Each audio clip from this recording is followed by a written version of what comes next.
Good morning, you all.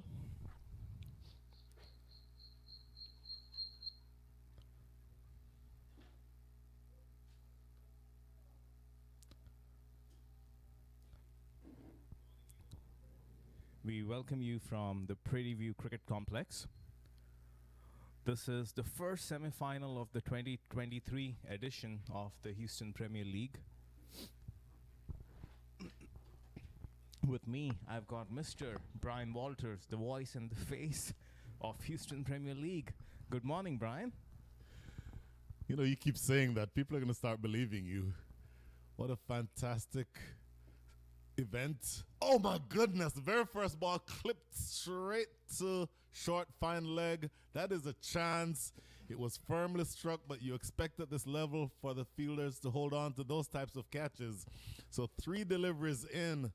Big, tall, left-arm fast bowler Carmelo Rue almost had a wicket, but he's put down at short fine leg.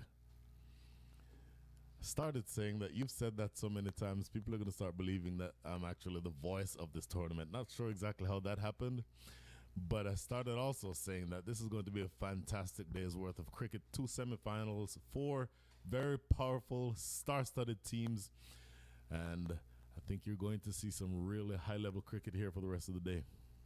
Doesn't hurt your cause to believe in what's true. Carmi comes in. Oh, look at that movement. Exaggerated movement off the seam and in the air. Carmelo Rue, tall left-arm fast bowler. I would estimate his height at around 6'4", and he is much quicker than you realize. For me, I think he may be the quickest bowler in this entire tournament. And that left-arm angle over the wicket, shaping it away from the left-handed Saad Ali and into the right-handed Ramiz Raja. I think you're going to see something really spectacular here. This is the case of the irresistible force meeting the immovable object. Again, look at that line and length he's hit from ball 1. To Ramiz, he was getting an exaggerated swing that on 1 or 2 occasions might have drifted the ball down his pads. But left armers do favor bowling to left-handers with that exaggerated away movement. And Brian, you would know a thing or two about that. I'm actually the anti-left-arm fast bowler because I hated bowling to all the left-handers. I think for me, it was much better to have the ball shaping into the right-handed batter from over the wicket, because you have 2 options. You can either have that in swing and have LBW and bowler come into play, or every once in a while you just go cross seam and have the ball go across the batter to bring the keeper and slips into play. So something to look forward to. Carmelo Rue is a very absolutely skilled fast bowler, and we'll see how he uses those conditions going forward. 1 overdone, the score is 1 without loss. You're watching the first semi-final of Houston Premier League 2023, brought to you by Turmeric Cuisine and Bar, located in Katy, Texas, across from Costco Wholesale.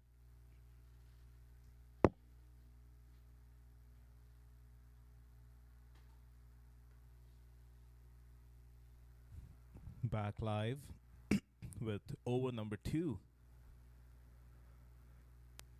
Mind you, the Knight Riders won the toss and decided to put the Kingsmen into bat. Obvious reasoning behind that, Brian, you think?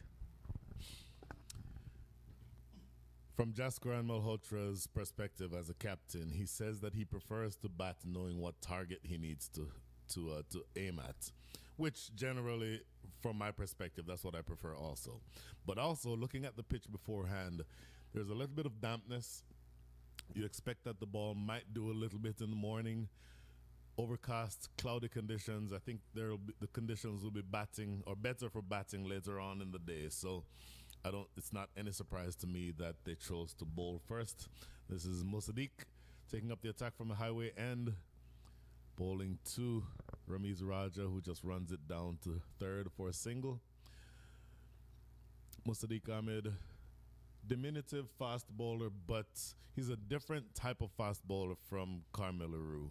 He's much shorter, skiddier. The ball sorts of rushes onto you. He's not quite as quick as Carmelo Rue, but he can get the ball up there at pace. And it'll be interesting to see how he uses the two fielders who are outside of the circle. Of course, during the power play overs, the first 6, you can only have 2 fielders outside. Right now, one is deep square leg and the other is at third man. So interesting to see how that develops throughout the day.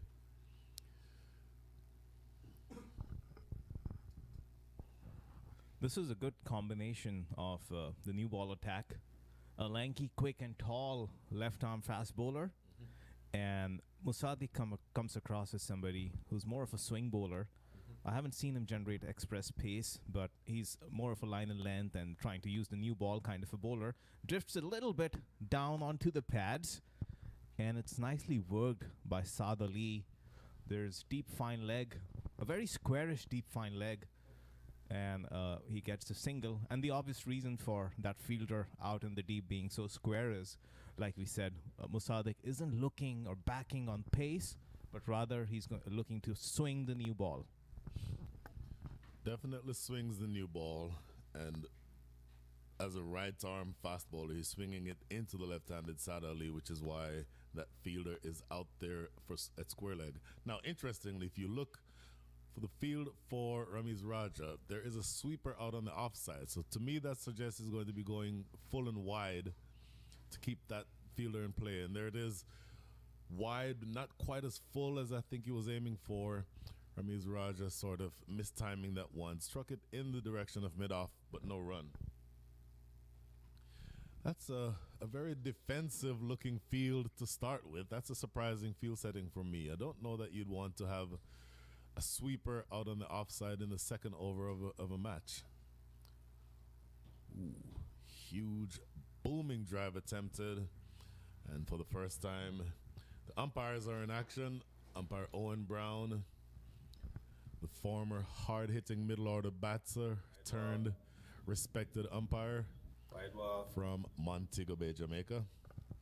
And the umpire at the Forest End, who's currently standing at square leg, that is Sadiq Koja. Owen, one of the best fielders I've seen in this league. Musadik continues from 290 end. Yeah, he's almost starting on middle and leg, and then that exaggerated movement in the air ends the ball on the 4th stump.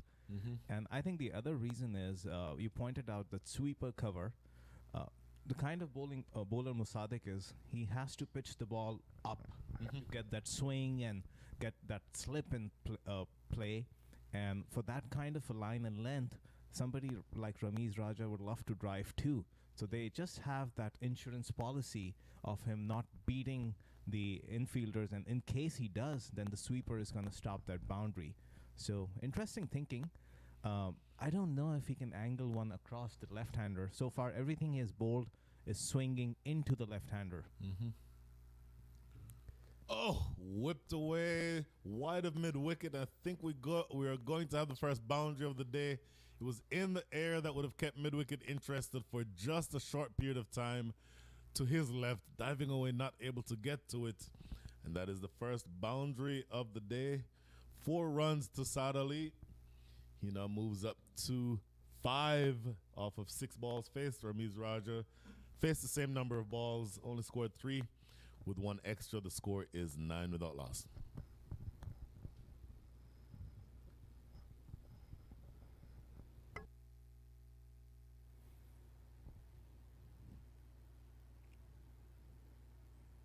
A Soar event venue is a proud partner for Houston Premier League 2023. For any occasion or event, for any personal event, birthdays, engagements, weddings, graduations, reach out to Maha at 832-477-0246. A Soar Events and Banquet.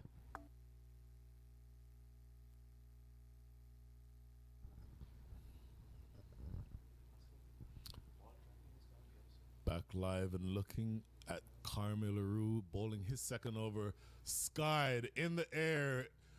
Short fine leg.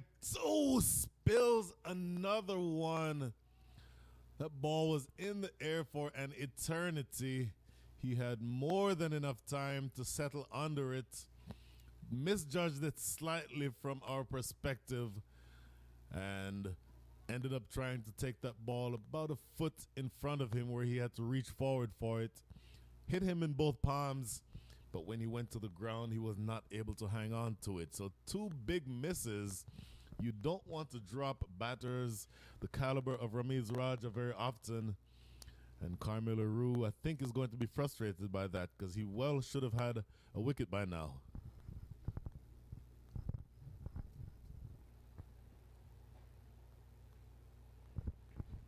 Yeah, when we heard the announcement that Carmi is joining the Knight Riders setup, we thought he's going to be one of their biggest weapons in this tournament, up with the new ball. And you got to hold on to those chances. His 4 overs are going to be so crucial. And must I add, the body language of the fielder settling under the ball wasn't resounding all along. Well, when you're having a bad day in the field, the ball seems to find you. And that first chance was very difficult, but you expect a fielder at this level to hold on to those catches. This next one, I think any of the players on the field would be disappointed to not have taken that one. And Carmelo Rue, he is the type of bowler who will come in, hit the deck hard, and you're exactly right. You have to use his 4 overs very judiciously because for me, he's a cut above all the other pace bowlers, not just in this match, but in this tournament.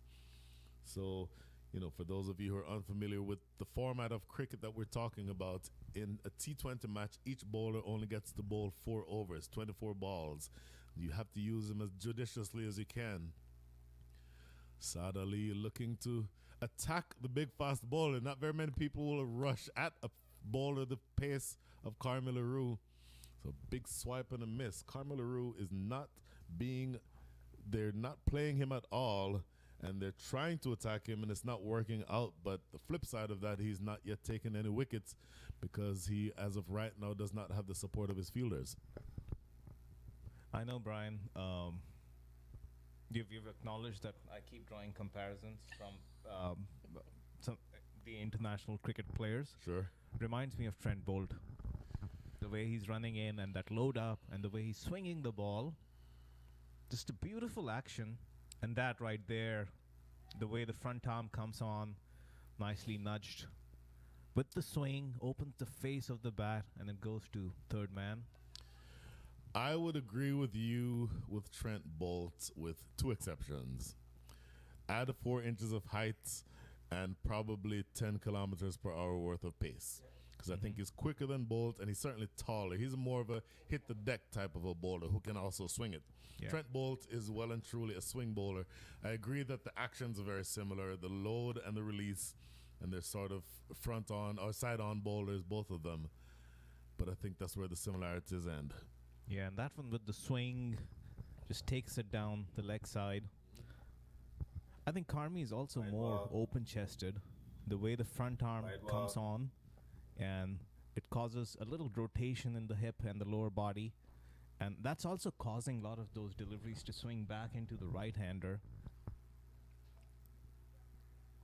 Trent Bolt being more front-on gets to move it away from the right-handers too. As you see, oh, that might be a close one. Half-hearted appeal. I think that was drifting down the leg side. But almost at the end of the third over, Brian, Knight Riders, this opening pair of bowlers, have done very... In fact, it's the end of the third. It's 13 for no loss. And they've got pretty strong shackles on the Kingsmen as of now. Ramiz Raja at the toss said that had he won the toss, he'd have wanted to bat first anyway. So this was one of those redundant tosses because each captain got what they wanted. But I don't think that after 3 overs that Ramiz Raja would have been satisfied with scoring at the rate of 4.33 runs and over, and with he himself having given 2 chances. Luckily for him, both chances were put down. But, you know, if this is a boxing match, the first couple of rounds, I think, easily would have gone to the Knight Riders. And I think they're just going to look to continue along that same vein. Now, Carmelo Rue's bowled 2. Maybe you give him a break and then hold him back for the death overs. So it'll be interesting to see how Jascaran uses his bowlers from this point forward. And as you just saw those two rosters, team sheets come on, one big body blow that Kingsmen are dealing with is the absence of Milan Kumar, who picked up a slight niggle. Oh, that's a beautiful hit. Look at that. Whoa, that goes 15 meters beyond the boundary. The fielder's got some fetching to do. Is this the time to break those shackles, Brian? Wow. Skipped down the track just a little bit. In fact, he came down, but he also backed away to the leg side at the same time to open up the offside. And that was struck beautifully over the top of extra cover. And that's the first 6 of the day. If you are able to see that again, his body language, Ramiz Raja, after he played that shot, was one of disdain, and he didn't even bother looking where the ball went. So I think he's going to want to start cashing in on the 2 chances that he's been given. And, beware the batter who feels like he can play with reckless aplomb, because he's dangerous. And there he goes again. Doesn't quite connect as well with this one, though, and it's going to be pulled back a couple of yards inside the boundary.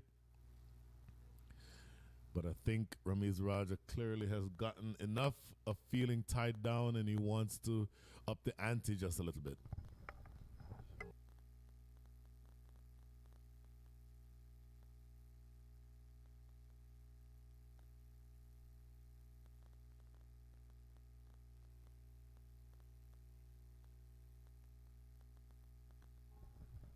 So with that, a couple of adjustments in the field.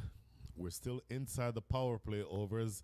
The first 6 overs, you can only have as a fielding side 2 fielders outside of that circle, inner circle. Those 2 fielders, one is now at deep square leg, make it deep mid wicket, and another is on the boundary, similar to where those 2 last deliveries have gone. So Ramiz Raja is going to have to change his thinking here. I don't think that those 2 elevated shots over the offside will be on with that fielder back on the long off boundary. It's just dropping this one down and making a quick single. Very honestly, any professional cricketer, and certainly one the caliber of Ramiz Raja, can look around and see where the field is and then make the decision as to which shots to play and which shots to put away for a better time. And so this game is very much a thinking man's game. You're always looking to see what is going on around you and reacting to it. Saad Ali whipping this one into the deep. Long on has work to do, is not able to get around in time. And that is a 15 runs already from this over. And I'll tell you what, we are looking at, I think, a switch in gears. That we're just plodding along at the rate of 4.33 and over. And all of a sudden, both Ramiz Raja and Saad Ali have decided to absolutely up the ante. And that has led to some scrambling in the field, because now that long on is in position and also deep square leg, still inside the power play. Hamza comes in again from the 290 end. This time, nice and full and solid defense. It was almost the inevitable, Brian, after the way those first 3 overs went. When Hamza came in, you just knew that there's 3 overs left in the power play. They've got 2 lucky chances. There were a couple of drop catches, so they're counting their blessings, but at the same time, they have to get a move on. These power play overs are going to mean a lot. And Hamza again continues, number 10, shirt. Oh, when he beats the outside edge. That one seemed to have just held its line. Everything else was coming in with the wrist to the left-hander, and that one just held its line, and Saad's outside edge lives on for one more day. Wow. So that is the end of an eventful over. Hamza Khalid's first over goes for 13. And at the end of 4, the score is 26 without loss.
Back here at Prairie View, and Carmi LaRue continues. He's into his third over. We spoke about that, and I'll say more about that shortly.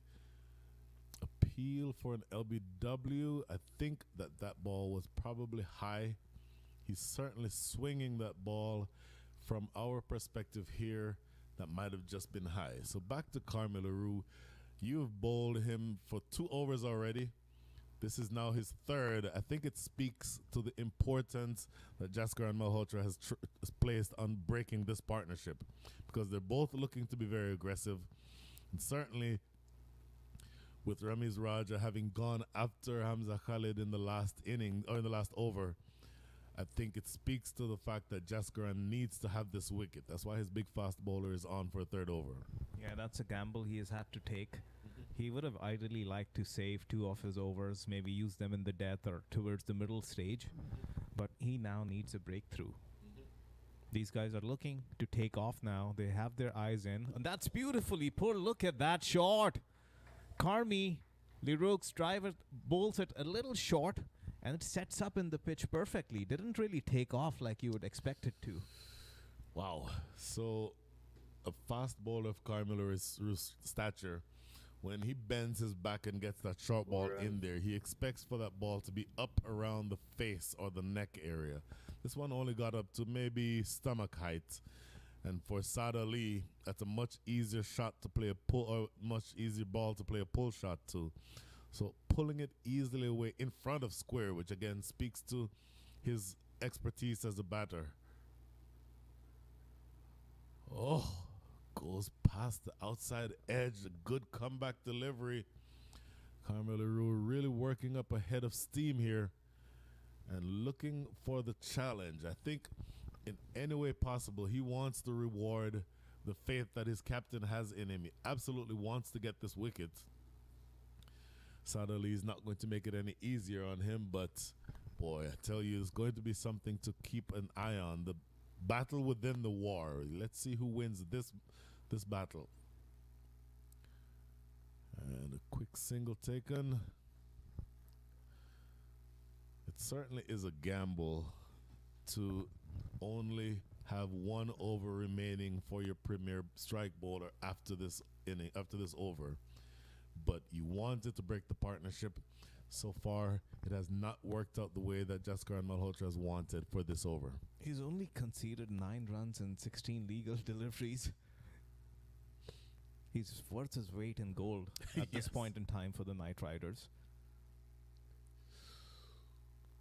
Nicely defended. He was looking to bowl it full, perhaps sneak it under the bat of Ramiz Raja. He saw it coming, so he was content with just blocking it.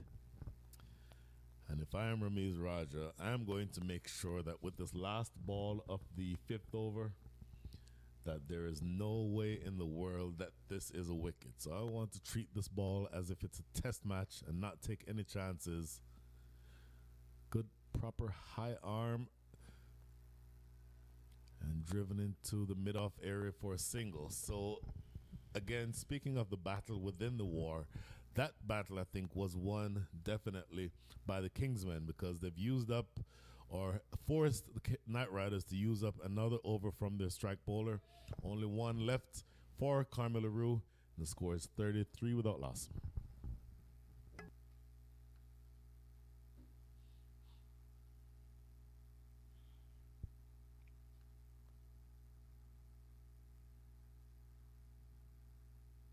Houston Premier League 2023 is proud to partner with Turmeric Indian Cuisine and Bar, located in Katy, Texas.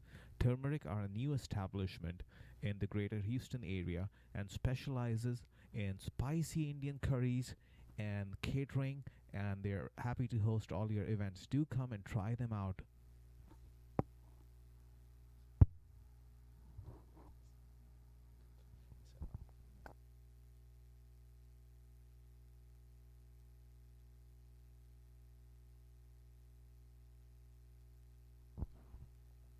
All right, so it seems there's no respite for the Kingsmen, because this loaded bowling lineup of UMMC Knight Riders keeps coming at you.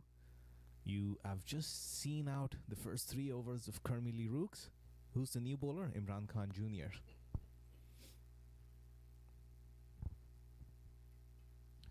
Not very tall, but a lot quicker than you would think. Actually hits the deck very hard. In the match that I happened to be umpiring on Thursday, I was standing at square leg and he was coming in to bowl, and I don't remember who the batter was, but absolutely surprised him with a short ball that took the side of his helmet, and it sounded as though it was almost like someone hit the side of his helmet with a bat.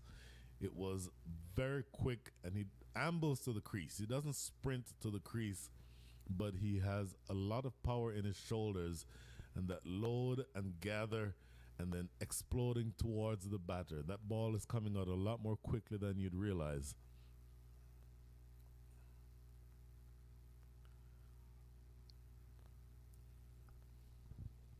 Nicely fielded at cover, keeps it down to a dot ball. Also, Brian, what I immediately noticed about him is he's going to present a very different challenge as compared to Carmi Leroux, who was in the first place very side on, so he's going to get that ball to seam away from the left-hander. Imran is more front on, so he can also get it to seam into the left-hander. And this one, was he trying a slower one? Looked like he rolled his wrist, didn't come out right. Maybe it's the cold weather, maybe it's those fingers, but gives him a freebie down the pads, and Saad Ali smiles and says, "Thank you." He was absolutely trying a slower delivery. Not sure why you'd want to do that. And certainly with fine leg inside the circle and deep square leg nowhere near the line of that ball, that's just meat and drinks for any batter. Going down the leg side, it was probably a foot and a half, 2 feet down the leg side. Full, loopy, slow, and Saad Ali only too happy to pounce all over that one and cash in. He's now up to 19 from 18. Ramiz Raja 15 from 15. And I'll tell you, we're absolutely... this feels like a different match from a couple of overs ago. Pardon me for the wrong signal. It was a 4. I put wide on accidentally. Multitasking. I wasn't going to say anything to myself. I'm thinking, why is there a wide beam signal? Did I miss something? I've got too many Owen Browns in front of me. Just have to pick the right one at the right moment. I tell you what, he again gets it too straight going down the leg side. Good work by that fielder at short, fine leg. Had he not dived and partially stopped that, it certainly would have been another boundary. As it is, they jog through for a single. Let's take a look at this replay. Again, it did look like he's running his fingers down towards the leg side of the batsman. So he's looking to bowl that off cutter.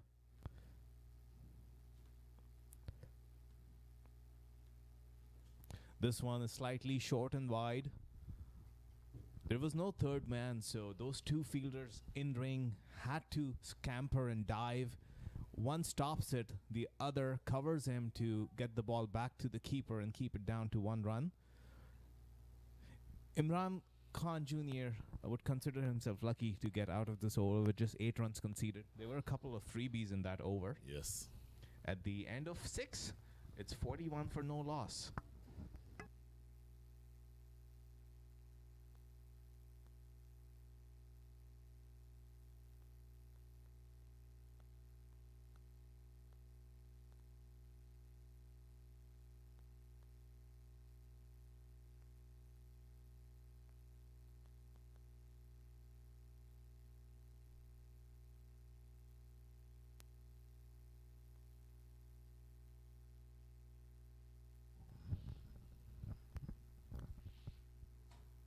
So the power play is done and dusted. And the power play having been completed means that the field can now be a lot more defensive. You can have up to 5 fielders outside of that circle.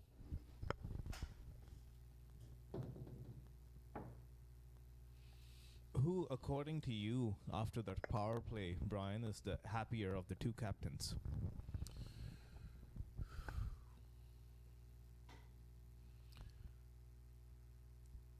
I would have to think that Ramiz Raja would be the happier of the two for this reason. Number one, a couple of reasons. Number one, they have not lost any wickets, even though they very well could have lost probably 3. Number two, their best opposition bowler has had to use 3 of his 4 overs. And so I think that sets up the Kingsmen very well for the rest of this match.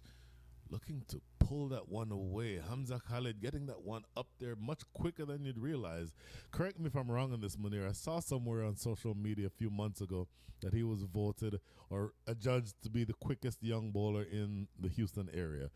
I don't know if that's accurate. I think I saw that somewhere, but I think if that's the case, it would not be out of line with what we just saw from that delivery. Very quick, and if you beat Saad Ali on a pull, then that tells you the kind of pace that you're bowling with. Hamza comes steaming in again. I like the way he's approaching his bowling action. Looks like there's a spring in his step, and it's very crucial for a youngster at the top of his run-up coming into a high-profile game like this and bowling to 2 top batsmen of the likes of Ramiz and Saad, that Hamza himself feels confident of his abilities, and he's showing that body language. The first over did indeed go for 13, but Jaskaran has shown that trust in him, changed his ends. He's brought him from a different end. It's a new start, and I think he's hit his bearings pretty well. So about that pace, yeah, when he's running in and that rear knees driving him forward, I think that helps a lot. But at this time, he drifts down the leg side.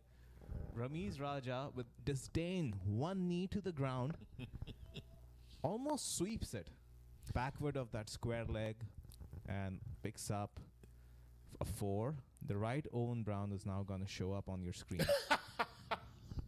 Well, if you take a look at that again, Munir, it was actually not a horrible delivery. It was aimed at leg stump, but what Ramiz Raja did was walk across to the leg side.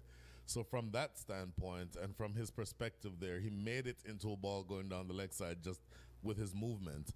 And that timed really well and raced away to backward square for a boundary. Now this one is knocked down to mid-wicket. I think he was aiming a lot further than that ball ended up going. But Ramiz Raja, I think to the point that I was trying to make a second ago, I think he would be the one who is happier with the way that the first 6 overs went, the first power play. And I think he's going to be looking to capitalize on that from here.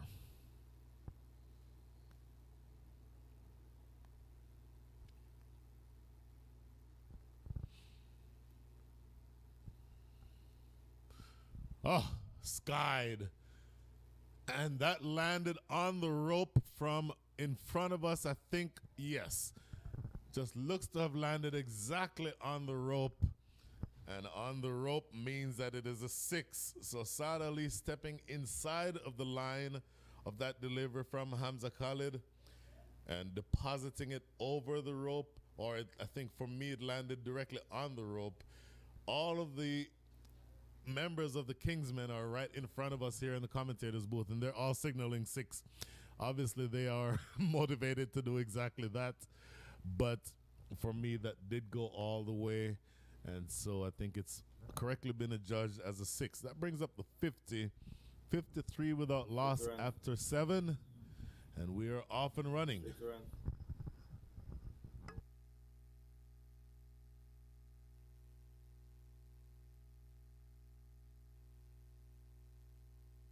Hey, Brian, what's going on? You look a little concerned. Well, you know, I'm from the Houston area and trying to have a party here in the Houston area, and I'm not able to find anywhere that can host a party the size and with the amenities that I need. Do you have any suggestions for me? Well, have you looked at a Sawyer banquet and event hall? They're conveniently located in the heart of Houston, 15 minutes from Katy, Spring and Cypress, and about 30 minutes from Sugarland and downtown. Very interesting. I think I heard about that place, and it might be something that we want to check out sometime soon. How can we get in contact with them? Call Maha at 832-477-0246. She would be happy to even set up and plan your event for you. Maha, we will be speaking with you very, very soon, I promise. Back live from the Highway 290 end. Mohammad Mohsin is the new bowler. Uh, right arm orthodox off spin. He actually bowls a bit of both from what we saw in his social media when he was preparing for this tournament. Has a really good flipper, googly, and bowls a mix of pretty much everything. I really like Mohamed Mohsin as a cricketer. Right arm leg spinner. You said he bowls both. I've primarily seen him bowl leg spin. Left arm power hitter. Just in a match in the DPL this past year, he single-handedly dragged his team through. I forget exactly what the scores were, but they were down by a tremendous amount, and he came back and scored 100 in some 40-odd balls, including one over that he scored 33 runs from. So I like him as a cricketer. He's able to do just about anything with the cricket ball. Doesn't want to bowl that line that he just bowled very often, though. That was whipped away behind square. That's Carmelo down there at deep backward square to prevent that from going away for 4. But he's much more effective, I think, as a spinner when he delivers that ball on the off stump. It'll be interesting to see that matchup between him and Ramiz Raja Jr., who likes favoring that area over extra cover. Carmelo again doing work in the covers to make sure that that one does not get by him. Very athletic.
Six runs.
ball,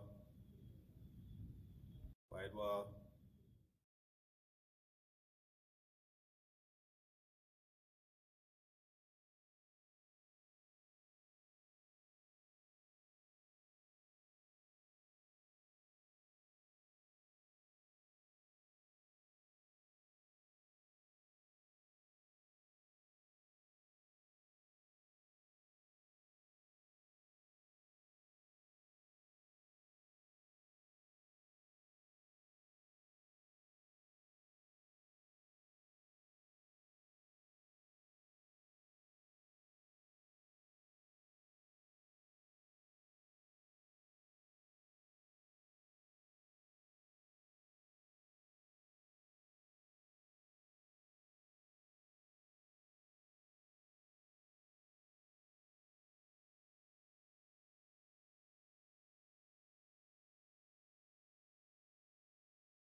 That's out. That's out.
It seems there was a little technical glitch with our commentary in the last couple of overs or so, which we now have fixed thanks to Samir Hamid.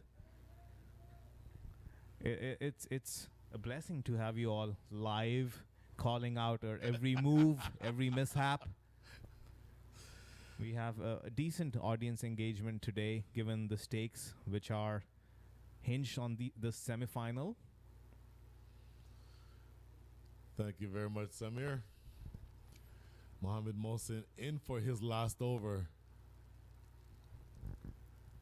And so that probably brings up the opportunity for us to comment on this. Samir, thank you for calling us out, and we appreciate you highlighting the fact that commentary went silent. For those other 85 of you who are watching, if you felt the need to comment or engage with us in any way, we would absolutely love to hear and read your comments. And if it's something that we need to respond to on air, I think it certainly makes it more engaging and more interactive. So please feel free to engage with us as much as possible. This is cut. Almost tried that same shot 3 times in a row. Connected twice, but not able to pierce that gap behind point. Last delivery from Mohamed Mohsin is coming up. He's done a lot of damage already. Yes. I think all they can do is see him through now, which Saad does. Mm-hmm. They would look to come back for the second, but no, there's a fielder converging on that ball, keeps it down to 1. So we first spoke about that spell from Carmeli Rooks, that they need to see out his spell. Now, the Kingsmen were hoping that there would be some respite when Carmi is done, but I think their fortunes turned for the worse from that point on, with the spinners coming in, and Mohamed Mohsin has led the charge really through these middle overs, and they've put a stranglehold through Ali Sheikh and Mohamed Mohsin through the middle overs. They absolutely did. Just looking at the overs left, Carmel still has 1 left. So you would think he'd bowl probably number 19 or number 20, maybe number 20. But you also have Musaddiq Ahmed, who still has 1. Imran Khan, who still has 3. He's only bowled 1. Imran Khan has 3. He's only bowled 1. Ali Sheikh has 1 remaining. Akhilesh Bogodum has only bowled 1 and taken a wicket. So you have several different options if you are the captain, Jaskaran Malhotra. And we are through 15 overs. So in the last 5, let's say you give 1 to Carmelaru. Let's say you give 1 to maybe 2 to Musaddiq Ahmed. And maybe 1 more to Imran Khan and 1 to one of the spinners. You have different options, but there's so much riches in terms of resources if you're Jaskaran Malhotra. And so I think the match is going in exactly the way that you'd like to see it. And this is Imran Khan Jr. back into the attack. This is almost a straight pull down on the boundary. That is Ali Sheikh. One of, or I would actually argue, if not the best fielder in this entire tournament, one of the top 2 or 3. He is brilliant anywhere on the field. A gun for an arm, covers just acres of space in a really short time. Just one of the best fielders. So exactly who you want to have in that position at long on. Imran comes in again. Very foolish delivery, and luckily for the batsman Saad, it takes an outside edge, evades Jaskaran, and also evades the fielder at short third man. A much needed boundary after quite some time, actually. You don't care how they come, and that 4 brings up the 100. You know, in the scorebook, it would look like a brilliantly struck 4 through points. In effect, it came off the outside edge and went down to third. But you'll take runs any way that you can get them at this stage. If you are the Kingsmen, that is Saad Ali simultaneously bringing up the 100 for his team and the 50 for himself. So he's now 52 from 41. Midoff has been now brought up in the 30-yard circle, and third man has dropped back. Now he finds the gap again, but there is a sweeper cover. Hamza Khalid, number 10 jersey, comes and does the cleaning up to keep it down to 1. At the topic of Ali Sheikh, Brian, for somebody this young, with so many years of cricket ahead of him, and we wish him a long career ahead of him. Yep. Isn't he quite a T20 package? Middle order batsman, wonderful 4 overs with the ball, and can field brilliantly too, as this one was short, a kind of a slower bouncer, rolled his wrist or fingers over the ball, and it just sat in the pitch. Mm-hmm. Almost a foregone conclusion for Umair Mir, who tried to heave it to the leg side. Only manages to get an under edge, and they scamper through for a single. So Imran Khan bowling really very well, very intelligently. Quicker delivery this time. You could see, I think you're absolutely right. The previous delivery was a slower ball into the pitch, but he took the pace off and actually had Umair Mir out in front of that delivery. Had that been a delivery on pace, it could have been pounded away to mid-wicket for 4 or 6. And in this occasion, only giving up a single to Saad Ali, now moving to 54. Zinat Durrani says, hello guys, great coverage and commentary. Thank you, Zinat. And I guess that means that the commentary still works, Munir. Huge hit. Where's this gone? All the way for 6. And you probably hear the sounds of the Kingsmen who are in the pavilion, if you will, right in front of us. That goes all the way for 6. And that is the last delivery of the 16th over. Score now moving up to 110 for 6. Just looking at that delivery again. Angled into the pads from over the wickets, left-hander to left-hander. So it was almost inviting that type of shot, and cashed in on by Umair Mir. That's a great looking stroke. And 110 for 5. So we said earlier they'd be struggling to get to 120, 130. Now with this little partnership that's building towards the back end of this innings, maybe in the last 4 or so overs, they're looking to target somewhere around 138. If they score 8 runs and over from here, they get to 138. If they score 10 runs and over from here, they're at 146. So that probably represents the top end of the range that they're looking to score at, but it certainly looks a lot different now from the way it did a couple overs ago. Regardless of where they end up from here, Brian, you bring up a good point, but I think they now, at this stage, with 2 overs remaining, they need to know that they have to bowl out of their skins. They have to field out of their skins. They have to hold on to every half chance. And there needs to be a game plan when they go in to defend this total. It's not going to be the 160 or 180. 160, in my opinion, might have been a par score. Yep.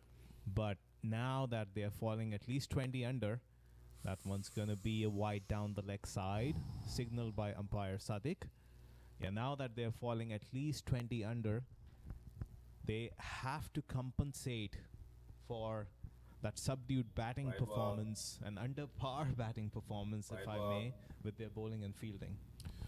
What a great point. And I'll bring up another point after this delivery from Musaddiq Ahmed. Attacking him and driving it down the ground for 6. He rushed at the fast bowler and planted him back over his head, and not even Carmilla Rue, who's about 6'4", but would have needed to be about 9'4" to get to that one. Sailing over the top of long off for 6. Looking here on the replay, advancing and bang down the ground over long off. And Carmilla Rue not able to get to it. Once again, he would have needed to have been several feet taller than he is to get to that one. So look at this. All of a sudden, 1 legal delivery bowled in this over so far, 7 runs on the board. So might we, 163, is that unattainable? It's possible. It's probably not likely. But something else to consider, and again, I'll tell you after this delivery, looking for the big drive and missing. But we are out now at the business end of the tournament.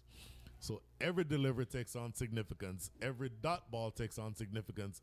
So chasing a score of, let's say, 145 in the semis is probably similar to chasing a score of 165 in the group stages, because everything takes on so much more significance and there's so much more pressure.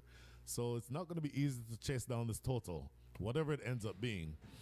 and this is punched into the outfield for a single. What a good fight back by this pair. Saad Ali up to 60 from 45, Omer Mir 14 from 17. Yeah, the new ball is going to become so crucial, Brian. Oh, Like we've seen, the new ball, these quality balls have been offering swing up early. They need to get it into the right areas, get the wickets. I think that could set up the game for them, or at least give he them knocked half a him over. chance. Oh, comes down and Yorks himself. One thing I did notice, like the last couple of deliveries, was there was some premeditated intent. They were charging down to Musaddiq as he was entering his delivery stride. Worked one for the first time, but this time Musaddiq was more alert. He saw him coming and he aimed the base of the stumps.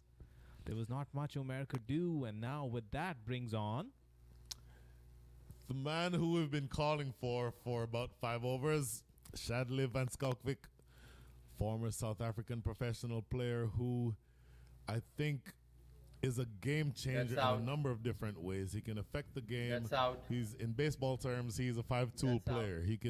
He's a great bowler. He's a big hitter, and he can take the game away from you with either bat or ball. So for my money, I would have brought him in probably a couple of batters earlier. He just recently played in a professional tournament. Don't ask me which one because I'll lie. But there was coverage of him hitting a last ball 6 to win a match in that tournament that he played in. So I don't remember the name of the tournament. But the point is that he can hit big. He's a very impactful player. And I would have thought that he could have been brought in much earlier. But he's brought in here in a different situation. This is not a last ball 6 type of a situation. He's going to be needing to bat through the remaining 21 deliveries. And I think his captain will be happy if he scores something around 30 in those 21. If not him necessarily, but the team. If they put together another 30 in the last 21 deliveries, it'll be interesting to see if they're able to pull that off.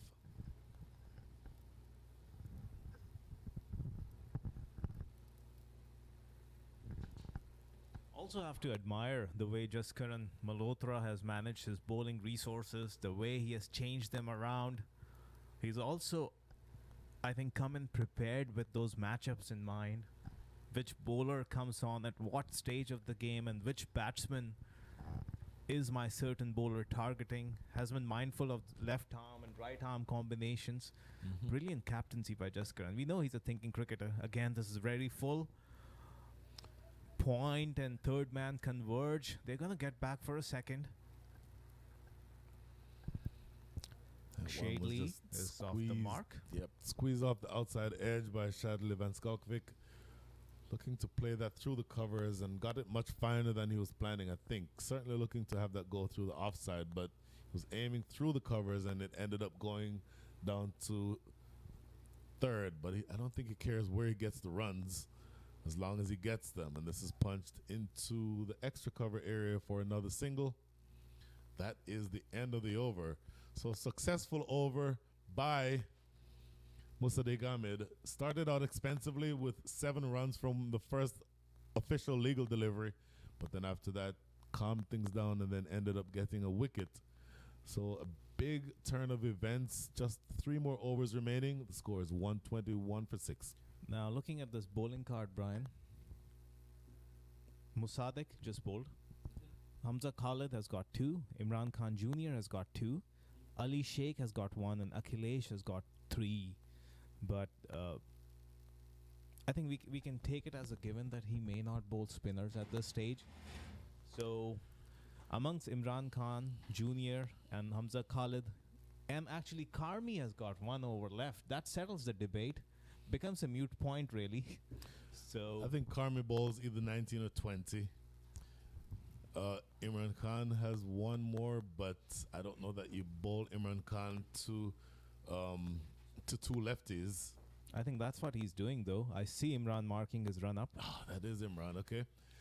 So Imran, remember the last ball that he bowled was slanting down the leg side and it was helped away over backward square for a boundary. So he's going to want to make sure that he gets the line right. And if he gets the line right, then it can be effective. Carmi LaRue has one more. Maybe you go Musaddiq Ahmed, Carmi LaRue, and Imran Khan. I think so.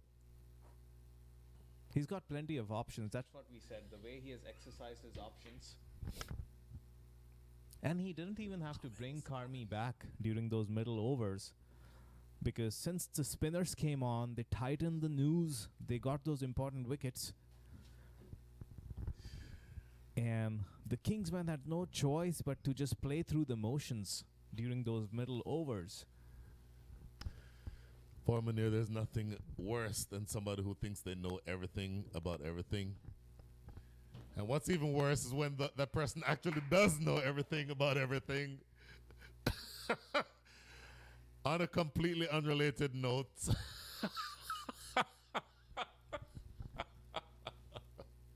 Just, by the way, sir, good morning. How are you doing? I'm good. Good morning. Announce yourself and tell everybody why you know everything that happens about everything involved. I don't know. My teacher is Brian Walters, so my teacher will tell you everything about that. Worked away behind the square for another single. This is Shadley Van Skalkvik now up to 4. Check that, 5 from 5. Imran Khan has used the slower ball really well. Yes, he has. And he doesn't really give it away very easily. He almost has the very same run-up, rolls his fingers at the very last minute. So it's been hard for the batsman to guess what's going on as Imran again comes in. Wow, what a great delivery. He will accept those types of deliveries every time because that is a Yorker right in the block hole. And under no circumstances was that batter able to do anything with it. That's Saad Ali, who is 62 from 47, but not able to do anything with that type of delivery from Imran Khan. This is such good bowling. Shorts, what a difference. It's edged. Did he edge it? Yes, he did. And it is gone. So the previous delivery was a Yorker. The next one was a quick bouncer. Caught Saad Ali off guard, looking to pull it, but late on the shot and succeeding only in top edging through to Jaskaran Malhotra. He celebrates. Umpire Owen Brown raises the dreaded finger. And Saad Ali, who played very well, but he would have wanted to bat all the way through the rest of this innings. He disappears now for 62 from 49 balls faced. The score is after 18, 124 for 7. As you take a look at this replay, we've said it before that the Kingsmen batsmen have really given away their intent. Even Saad on that occasion charging too early, and Imran Khan Jr. was able to pull his length back and drop it short away from his body, so he had really no choice but to come up with a wild hoik. He wasn't really ever in a shape to dispatch that, and edges it quite a comfortable catch for Jaskaran Malhotra. That might, Brian, make a difference of 10 to 15 runs in the final outcome of this innings. Saad was the only one who had managed to settle in, calm his nerves, and he could have brought out some big shots, but that's unfortunately for the Kingsmen not going to happen anymore. And now look at this matchup. This is once again talking about the battle within the war. This is South Africa versus South Africa. Carmi LaRue, tall left arm fast bowler, bowling to Shadley Van Skalkvik, left-handed power hitter. Once again, another case of the irresistible force meeting the immovable object. In the air, that's going to land safely. I think not even Ali Khan can get there. Not Ali Khan, I'm sorry, Ali Sheikh. It would have been fantastic if Ali Khan could get here. Sprinting here from wherever he is on the planet.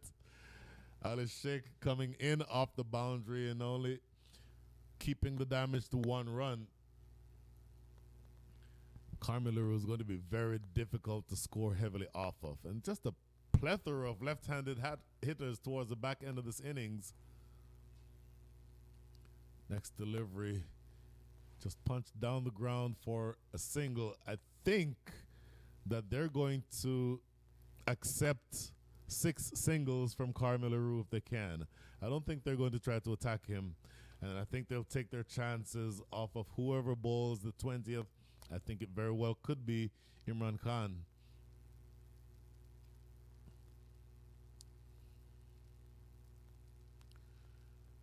Another stroke down to deep mid wicket.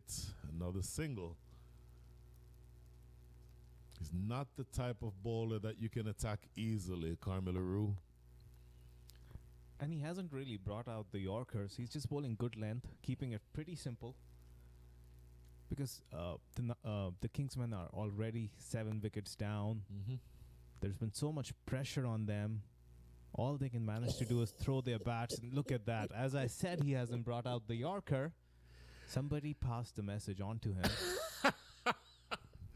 Well, he's a thinking bowler, so you don't anticipate that he'll bowl 6 consecutive deliveries the same. And if the previous one was a Yorker, you can almost think almost like the classical fast bowler. He's not going to bowl 2 Yorkers in a row, I don't think. So if I had his tool set, this next delivery is going to be short. The Oracle has called it. Nope. Driven down the ground, landing short in front of that fielder deep long on. You saw on that last delivery how Jaskaran Malhotra ran all the way across the pitch to speak to his bowler. And he's been really on top of things. Yes. He's making every single run look valuable. In spite of the position they got into this game early, he has not let things drift away. This one is sliced. Off the splice, the fielder kind of overruns it. But the batsman never had intent to even push the fielder to come back for second. It's really been that kind of innings from Kingsmen. They've just played through the motions. Brian, at this stage, with 1 over to go, do you still think they're falling 25 to 30 runs below par? There's no question they're below par. Looking at the pitch ahead of time, as I mentioned, I think it's easier to bat second than first. But I would have thought somewhere around 155-ish would be par. Maybe 155, 160. 160 may be the top end, but certainly 150, 155. And at 130 for 7, I think they're going to end up several runs below that par score. But once again, the pressure of a semifinal, I think, tends to be a bit of an equalizer in that equation. I'll tell you what. You cannot undermine the importance of preparation. When we came to the ground, the Knight Riders, the entire squad and the entire management were out warming up an hour before the game. Look at that now. Imran Khan Jr. gets the Yorker going. Base of middle and leg. Just literally kissing the shoelaces of the batsman there. So I hate to disagree with you, Munir. He was aiming for a Yorker. He actually left it short. That was in the slot. But Hasib Ahmed was looking to play to mid-wicket. Looking to aim almost at square leg. Had he been playing that straight down the ground in the V, he easily could have gotten runs from that. But he played completely across that straight ball. I wish I captured a replay to counter that argument, Brian, but respectfully accepted. Imran Khan Jr. has done so well finishing this innings. He has bowled wonderfully well in the death overs. And they've just continued to tighten that noose. Kingsmen haven't been able to break the shackles whatsoever, even in these last death overs. Jaskaran Malhotra, the skipper, has orchestrated his troops to perfection from behind the stumps. There you see him, fine-tuning every single fielder. That's out. Waving, throwing in his arms. That's He's been on out. top of things, really. That's As out. Imran Khan comes in from the highway 290 and again, Oh, look at that. a slower one seemed to pitch outside the leg stump, and then it came and hit the batsman on his thigh. No shot offered. He managed to get a leg by and get to the other end to give the strike to Shadley. And you would believe that you want Shadley to take these last 4 deliveries. and see how much damage can he do. Can he get them over 140? Shadley Van Skalkvik is the only one that stands between 140 and a score below that. Bang! In the air, it's catchable. Ali Sheikh is not going to drop this. And so the 9th wicket goes down. There's your answer, Brian. There is the answer. I think that would have been the only person who would have been able to drag them towards that 140, 145 mark. But he top edges a delivery that he was looking to play down the ground, but it sliced off the outside edge and a skied catch to cover. One of the best fielders, I think, as I mentioned, in this entire tournament. Ali Sheikh is not going to drop that. And the 9th wicket is down. I have to admit, we are pretty impressed with what we have seen of Imran Khan Jr. Even that last delivery, I don't think it came out of the index and the middle finger and the thumb. Almost opens his palm and it slips out of the side of the hand. And there's ever so slight difference in pace, which gets Shadley to play that shot just a tad early. And that's why he skies it up in the air. He is such an intelligent bowler. On 31 for 9. So the last pair of Huzaifa Ahmed and Mirza Beg are at the wicket. Mirza Beg has faced one delivery, scored 1 run. Huzaifa Ahmed has not yet faced a delivery. So absolutely brilliant effort in the field by the Knight Riders. And Captain Jaskaran Malhotra pulling all the right levers so far. Imran again, short outside off stump. Even a single is a win for this last pair. Oh, no question. Wouldn't it be a huge psychological edge, Brian, for the for the Knight Riders to wrap up this innings before the 20 overs? As if they aren't ahead psychologically already. They're ahead, not just psychologically, but actually. But you certainly would take that bonus of knocking them over without them having completed their quota of overs. But at this stage, only 2 balls remaining in the innings. Slower delivery. And they're looking for a run out, and it is going to be the simplest of ends to this innings. Both runners end up at the batting crease, and very much they could have handed the ball to either one of us, and we could have gotten to the non-strikers end on time to remove the bails. Yeah, so quite a said yes. Quite a comedy of errors there. First of all, swinging from the hip to that delivery, losing its shape, but you can't expect more from number 10 and 11. Yep. And then there was absolutely no calling, so a slow motion replay of this wouldn't justify what we just witnessed. So let's look at a fast motion replay to wrap up that entire play in little time as we take a look. Look at that.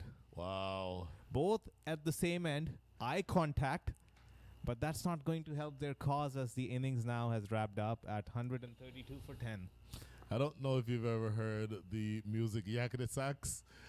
Yakety Sax under that clip, I think, would do it justice, because both runners ending up in the same end of the pitch, which is obviously not what you want to have happen, and they leave 2 deliveries unbowled, actually 1 delivery unbowled, if you will. So 132 all out. We're looking at the batting scorecard, Brian, and it was a pretty good start.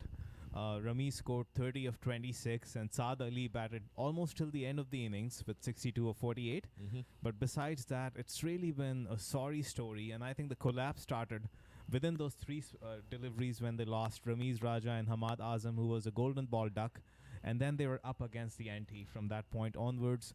Ali Samad scored 2, Harmeet scored 2, the under-21 Arjun Mahesh scored 2 runs, stayed there for a couple of deliveries. Then there was a little partnership between Umair Mir and Saad Ali. Yep. But after that, the innings really just wrapped up at 132 for 10. And they ended in 19.5 overs with the Devil's number, 6.66 being the run rate. And walk us through this bowling scorecard, Brian. Well, the bowling, Carmelo, of course, didn't take any wickets, but threatened while he had the ball in his hand. Economy rate of 3.8. The only other person who had a better economy rate than Carmelo was Mohamed Mohsin with 4 overs, no maidens, 2 for 13. What a brilliant, brilliant spell from him. And then ably supported by Mossadegh Ahmed. Hamza Khalid was hit a little bit. Imran Khan Jr. coming in at the end, bowling 2 really good overs 18 and 20, to end up with 3 for 27. So a little expensive, 7 runs and over, but I think he took wickets, and that's what matters. So all in all, Jasker and Malhotra will be very, very satisfied with the way his bowlers performed today.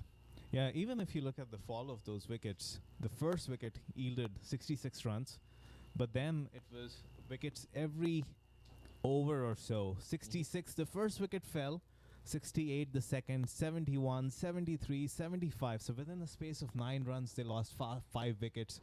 And actually, that was a game, that really put the Knight Riders ahead. Then came that little partnership, which got them to 118. But then from there onwards, again, a sorry tale, and they were wrapped up by 132. We couldn't bring you the toss early this morning, so we are going to take you back to the toss this morning when Brian Walters met with 2 captains out in the middle. Here is the toss in just a little second on your screens.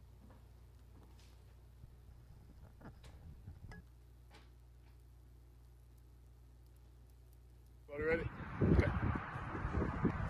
Good morning. Welcome to the Prairie View Cricket Complex. Semi-final 1 of 2 between the Kingsmen and the UMMC Knight Riders. I'm joined here at the toss by the captain of the Knight Riders, Jasker Malhotra, captain of the Kingsmen, Raj Jr., umpires for the day, the best in the business, Owen Brown and City Coach.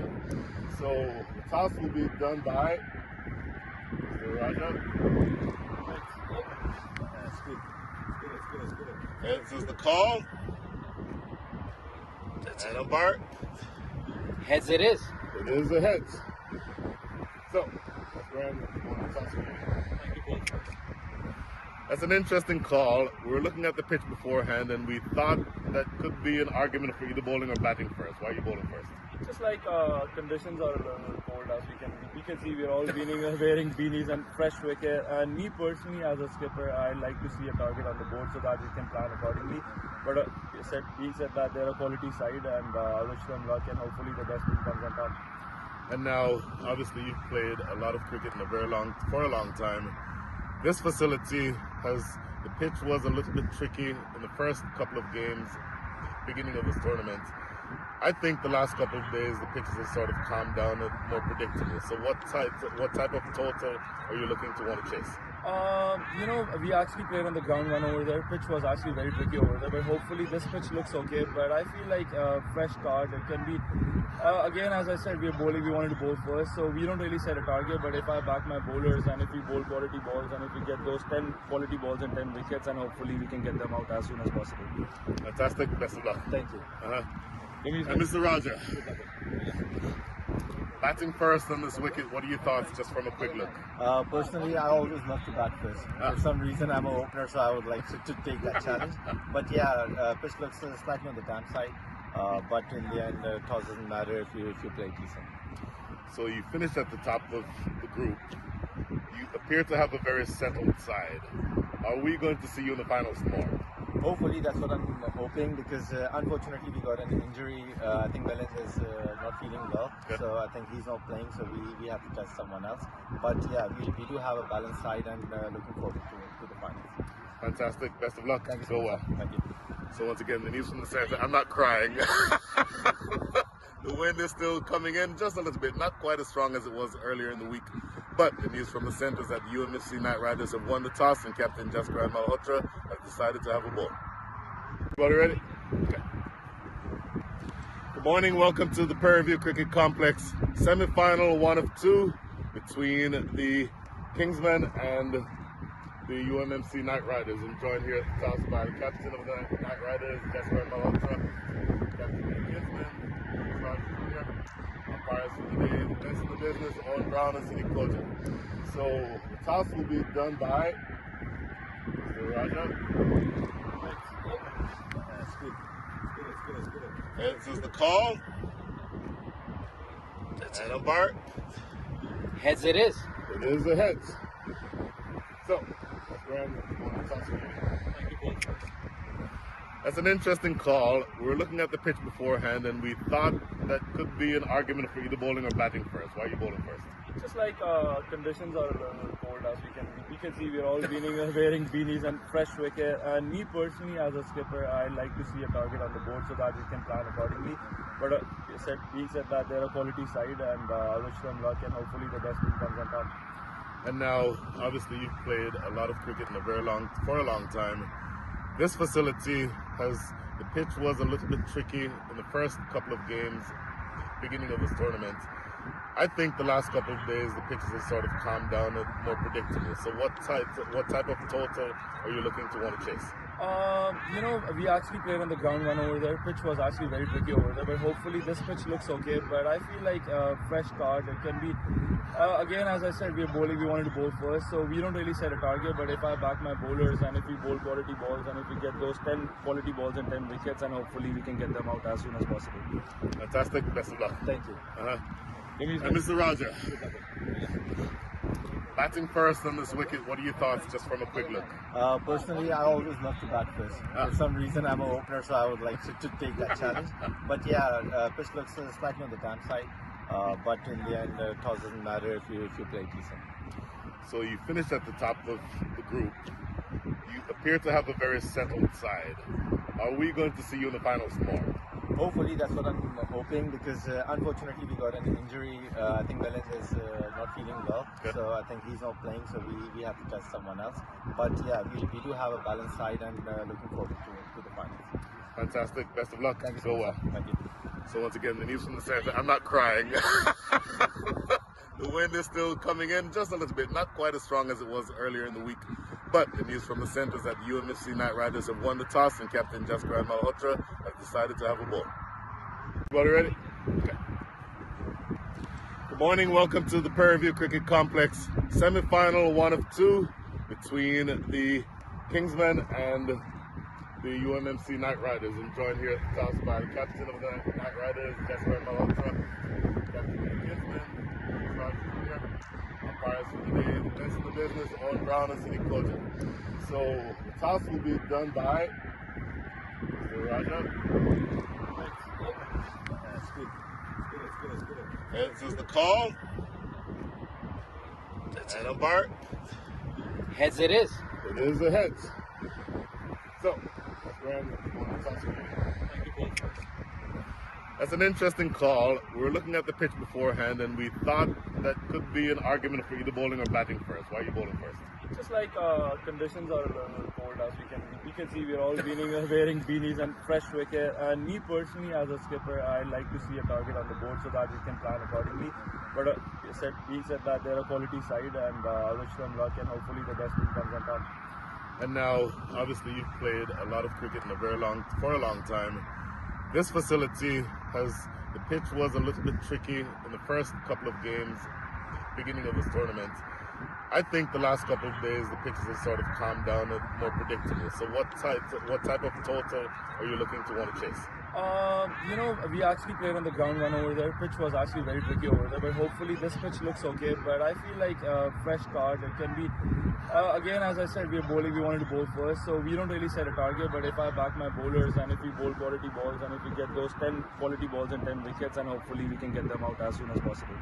Fantastic. Best of luck. Thank you. And Mr. Raja,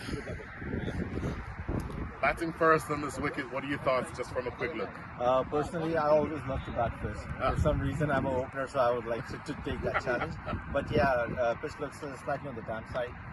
But in the end, toss doesn't matter if you play decent. So you finished at the top of the group. You appear to have a very settled side. Are we going to see you in the finals tomorrow?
Well, welcome back to the Prairie View Cricket Complex.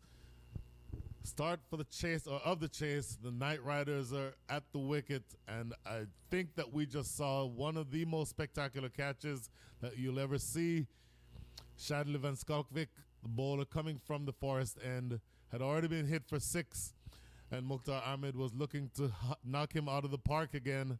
Ended up skying one, and Arjun Mahesh, with the gloves on, making some 20 or 25 yards back and to his right, and diving to pick up a catch probably 6 inches off the ground. A spectacular effort. The diminutive U21 player has absolutely scored a blinder for his team here, and the score is 6 for 1.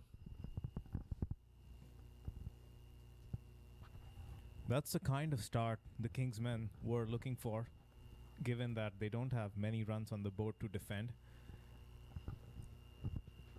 And Mukhtar Ahmed has been amongst the runs. He's been one of those players who has ticked in the last 3 group stages, so that's a big wicket. And the man to deliver, Shadley. They were counting on him to start the bowling and pick them wickets with the new ball, and he has done exactly that. Comes in to bowl the last ball of this over. Oh, some movement of the seam. Nipped back into the right-hander. Nicely defended by Musadik. End of the first over is 6 for 1.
Six for 1 after 1.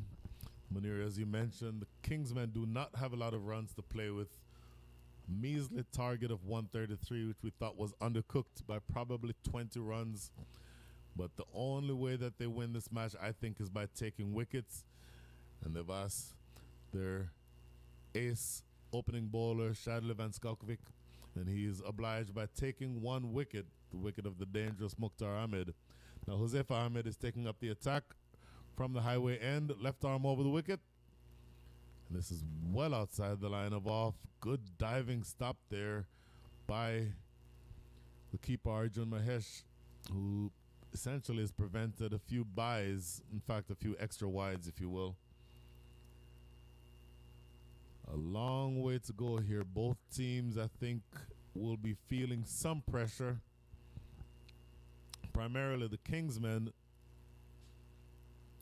who topped the tables in their division, but I think scored put us up a score that was much less than what they would be looking for. Left arm over the wicket is crashed away through point for 4. Just a little too wide on that occasion by Josefa Ahmed.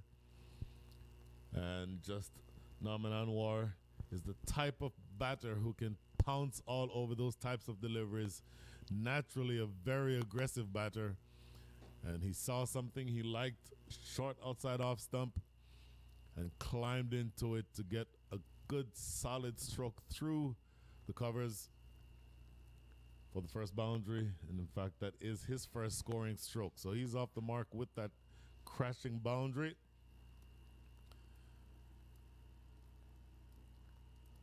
And Josefa Ahmed is going to have to be a little bit closer to him and a little bit fuller. You don't want to give up those types of runs. You don't have very many to play with. That was, in fact, not at all a fuller delivery. It was a short delivery. You're doing well if you get Mohammed, or at least Naman Anwar, to pull and miss. He was aiming at acres of space out there at deep square leg. There's a fielder in the deep at mid wicket, but no one else outside the circle on the leg side.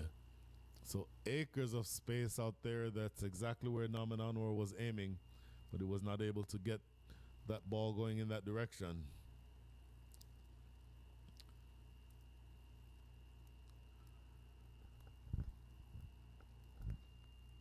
Jose Ahmed, left arm fast bowler operating over the wicket.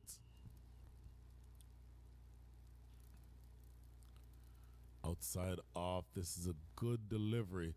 Fuller than that last one that was crashed away for 4.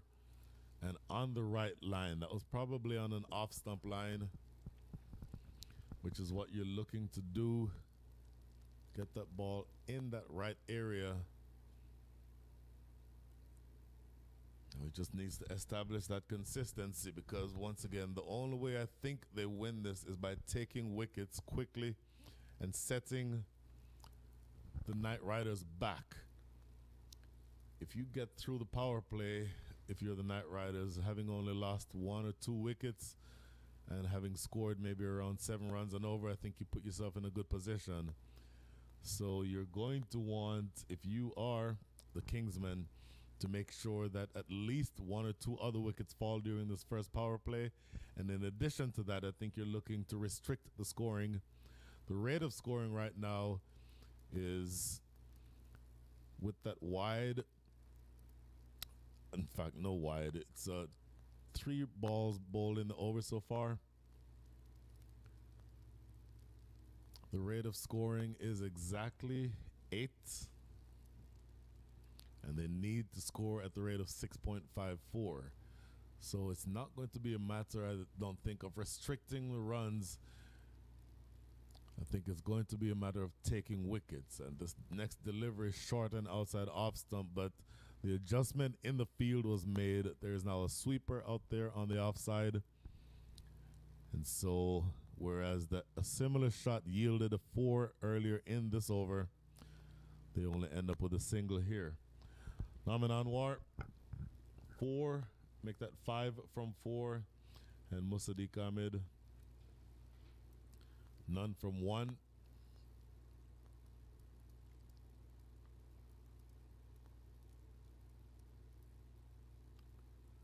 Next delivery short and not able to get on top of it. Didn't time it properly. Just dribbles to that backward point area for another single. So a long, long way to go here for both teams, but you almost get the sense that they're sort of feeling each other out. If you ask which of these two is in the better position, I would suggest that maybe a slight edge to the Knight Riders. Of course, we see how quickly the game can change. The entire innings changed in the course of a couple of overs in the first innings. But I think you'd prefer right now to be the Knights, only needing to score at a rate of around 6.5 and over to win.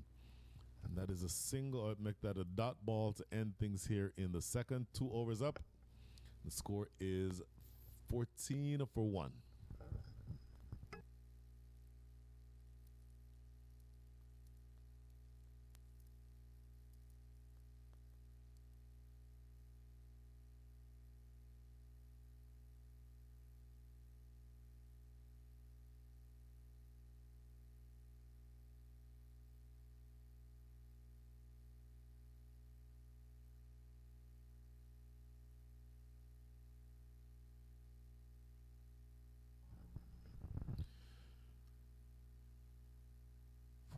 For 1 after 2.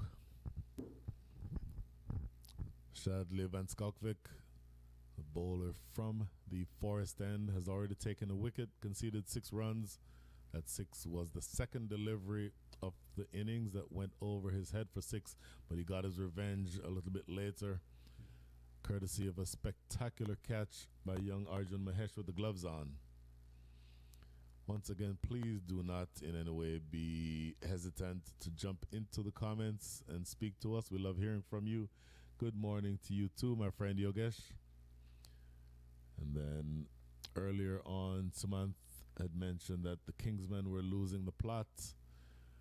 Well, you do have runs on the board, so it's a matter of seeing exactly how well you defend those runs. That's not a good piece of fielding. They're conceding 2 runs when there really should have only been none. Potentially just 1, but I don't think that's the type of delivery that should have yielded a couple of runs. As it is, those 2 fielders, one at backward point and one at, let's call it, a deep gully, both on the circle. Ball should not have been able to get through between them. One of those fielders tried to use his foot to stop it, which is not something you like seeing. Next delivery defended in front of the wicket. That is Ramiz Raja, the captain, coming in to make sure that there is no thought of a run.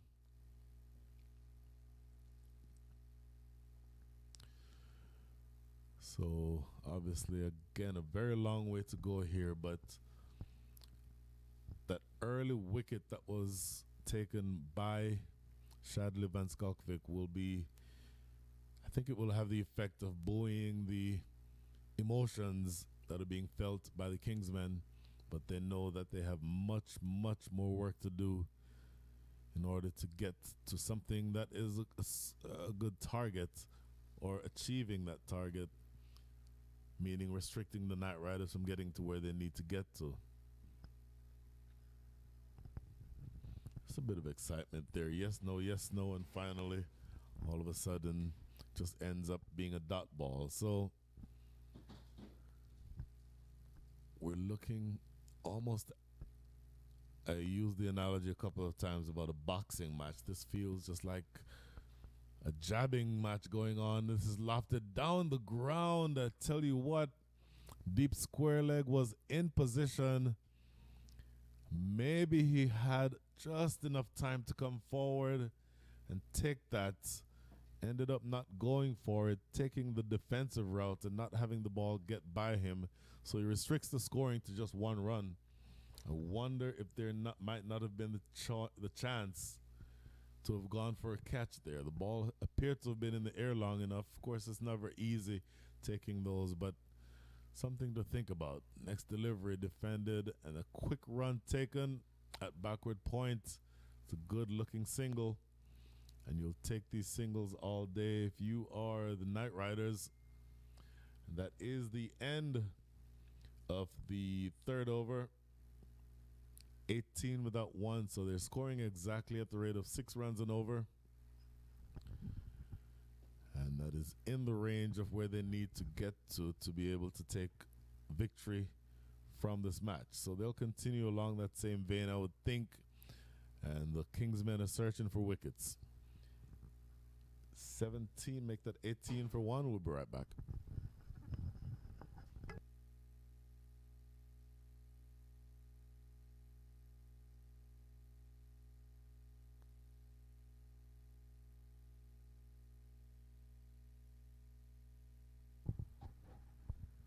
Houston Premier League 2023 is thankful to Maverick Cricket. Maverick Cricket, based in Dallas, Texas, is the proud sponsor of the official match balls of HPL 2023. Reach out to Maverick for your team uniforms, any kind of cricket gear needs, or even customize and personalize cricket equipment.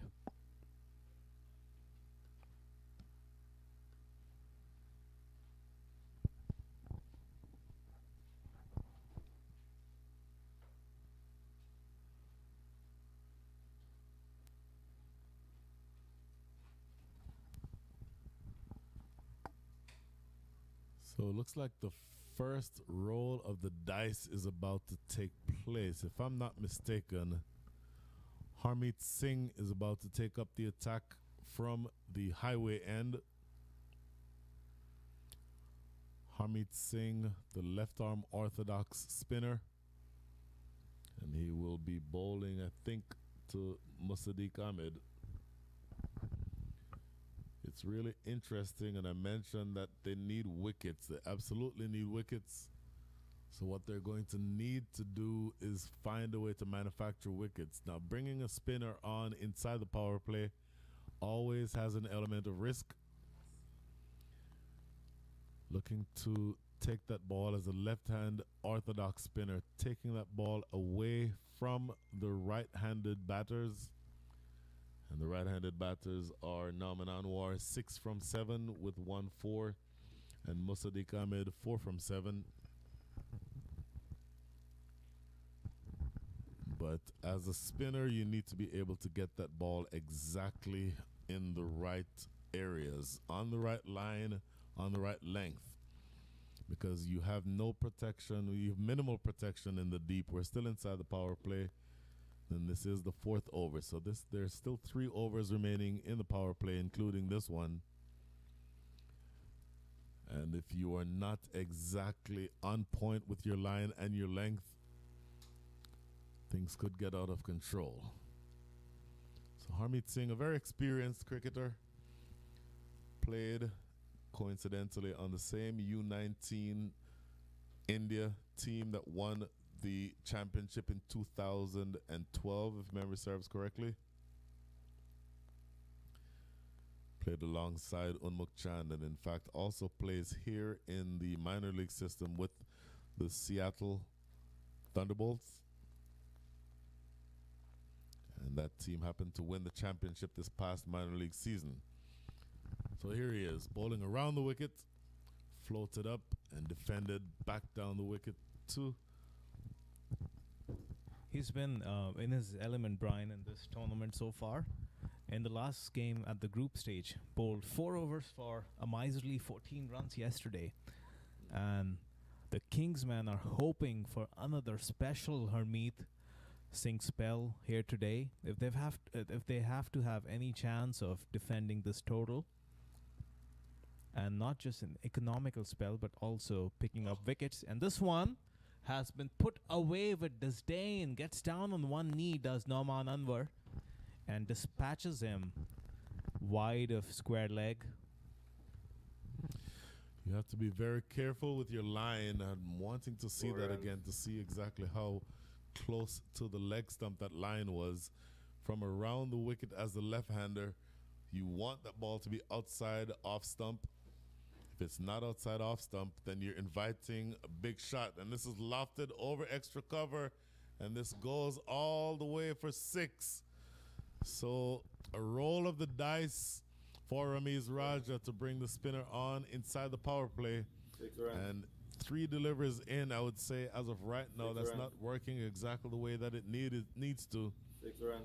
And in fact, that delivery was not a bad delivery. It was actually aiming in towards leg stump, and it was lofted over extra cover for 6. So sometimes you have to acknowledge that a batter can play the types of shots that would negate the strategy that you're trying to accomplish. A dot ball here, but to some extent, there's already been a lot of damage done. They're needing to score, the Knight Riders, at the rate of only 6.43 from here. And Nauman Anwar can score that type of rate regardless of the type of bowling. He's able to score in bunches, a very aggressive batter. So what you need to try and do is keep him quiet. And I don't know, easy for us to second guess. I don't know that bringing the spinner on in these circumstances inside the power play might have been the best move. But then again, you're looking to take wickets, so hard to blame the captain for looking to take those wickets. Good stop by Shadley Van Skalkvik. Cleaning up in the covers, and that is a dot ball to end things here in the 4th. Bit of an expensive first over for Harmeet Singh, though. A 4 and a 6. And at the end of 4, the score is 28 for 1.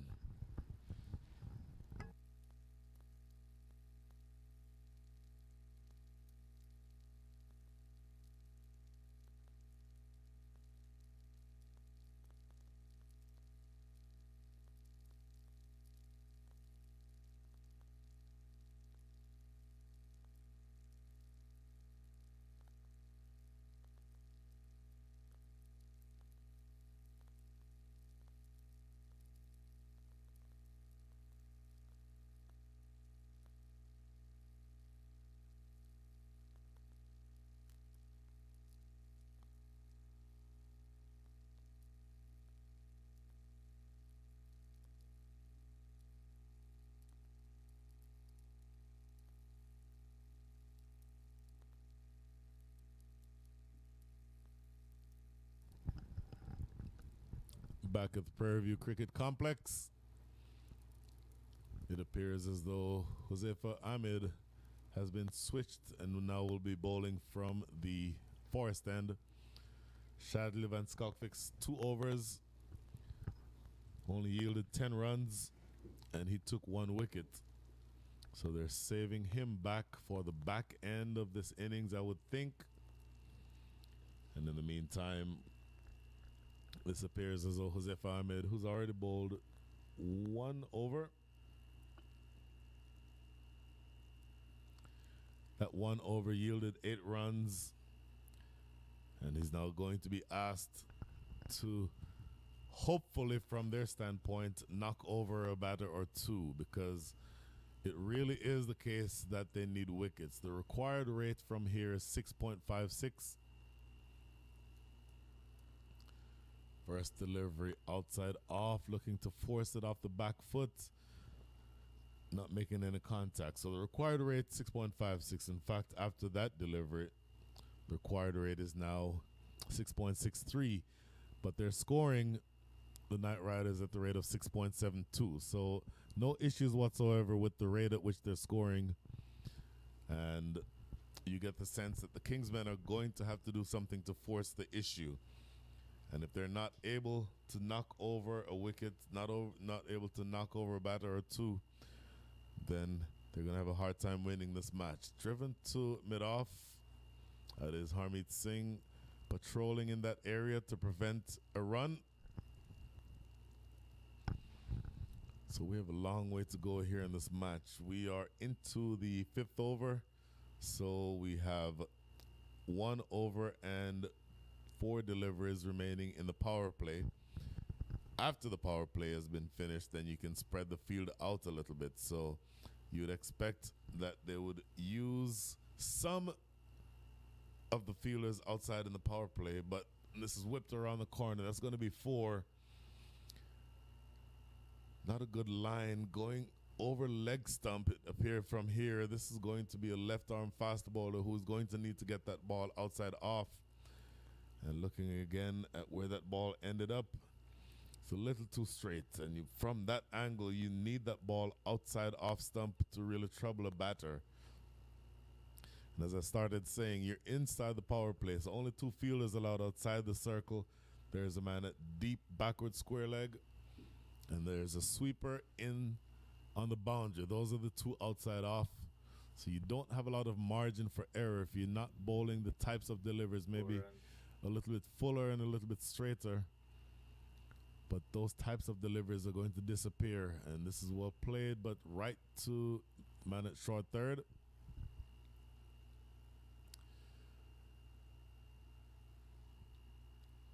So Musaddiq now up to 8 from 10.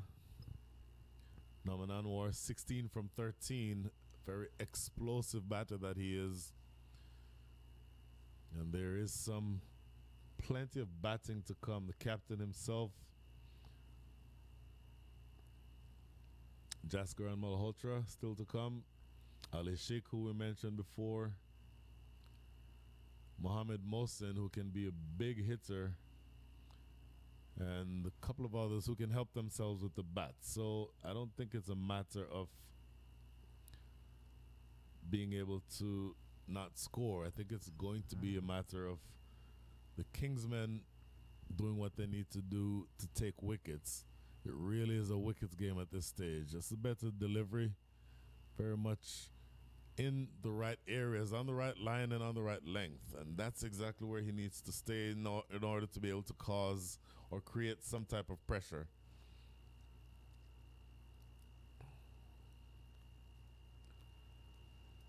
Interestingly, Brian, it's past noon now, and we still are not seeing bright sunshine. And although the temperature on the scale shows up in the high 50s, it's still there's still a chill going around the ground. So no wonder that Josefa is getting still a lot of assistance of this pitch. And this one is swatted like a fly. And he puts it just to the left of that fielder at short fine inside the 30-yard, and square leg cannot get around, so it goes for a boundary. Oh, once again, committing the cardinal error of being too straight from over the wicket as the left-hander. That ball needs to be going across the batter, going on a fourth stump line maybe. This was aimed directly at leg stump. That's not going to trouble any batter of any repute, certainly not Musaddiq Ahmed. And all he needed to do was just help it around the corner for a boundary. Now it looks like we have a bit of an injury, and they're attending to... Oh, water break. I'm sorry. Just for a split second, it looked like he was being stretched. No, now look. I'm 20 years older than you, sir, so my eyes don't work as well as yours do. You're not 60. Okay, 15 years older than you. Well, this is a little bit of time to go over where we are with that quick water break. 132 is what the Kingsmen managed to score. A number or total that we thought was very undercooked. The Kingsmen led in scoring by Saad Ali with 62, Ramiz Raja with 30, but then the next highest score on that entire card was 14 from Umair Mir, everyone else in single digits. So a lot of work still to be done, but the UMMC Knight Riders, I think, would feel that they are on top as far as this game is concerned. And oh, look at this, the first delivery. Naman Anwar up on his toes to defend, and the ball trickles onto the stumps. So it is Hasib Ahmed who strikes from the first delivery that he bowled after the brief interruption. Naman Anwar defending but not able to keep it from trickling backward, and he only stood and watched in horror as that ball trickled onto the stumps and disturbed the leg bail. So that is a huge wicket in the context of things. To get rid of an aggressive batter like Naman Anwar will go a long way toward pulling you, if you are the Kingsmen, toward the direction where you feel like you have a chance to win this game. Any equation to win this game would start with the dismissal of Naman Anwar. So you're going to want to celebrate that if you are the Kingsmen, but at the same time you have to recognize the fact that there's nowhere near, you've not accomplished anything near to what you want to, because you need to continue taking wickets if you're going to win this match. But having said that, that is a big wicket, and coming to the wicket now is Ali Sheikh. Interesting choice. The captain, Jaskaran Malhotra, has kept himself back, and he sent Ali Sheikh to the wicket. Ali Sheikh can bat properly. He can bat big. He can go big. But I think they're looking for somebody right now who can sort of make sure that the runs keep coming consistently and not taking any chances. I want to see exactly how long that approach lasts, but I think that's probably the right move by the captain. That's a big wicket, though. A huge wicket in the context of this game. My apologies. Earlier I said Hasib Ahmed. I meant Hasid Azam. His first delivery has taken a wicket, and he's going to be looking to push on here, bowling to Ali Sheikh. This is the last over of the power play. The two fielders in the deep at long on and square leg. Down the leg side, umpire Owen Brown says you're going to have to re-bowl that one. This is really going to be a really interesting match. I don't think that is going to be a cakewalk either way. And then looking at that replay, that ball from Hasib Azam swinging down the leg side. So if he starts that ball on a fifth stump line, that's going to threaten the stumps. If you're Ali Khan, Ali Sheikh, what I keep saying Ali Khan. Ali Khan, if you happen to be listening, I keep calling your name, my apologies. That's well played by Ali Sheikh. Just front foot to the pitch, and just defending. And I think that's exactly what this situation calls for. You don't want to do anything rash. You don't want to give away a wicket. A place in the finals is on the cards, and all you're going to need to do He scored another 96 runs from another 88 balls. Looking big. Does he clear that man in the circle? Yes, he does. And it goes all the way for 4. So Ali Sheikh can curb his natural aggression, but I think he'd seen enough and wanted to know that he could go over the top. And he made the decision to drag that one from well outside off and dragging it over the top of that fielder inside the circle at mid-on.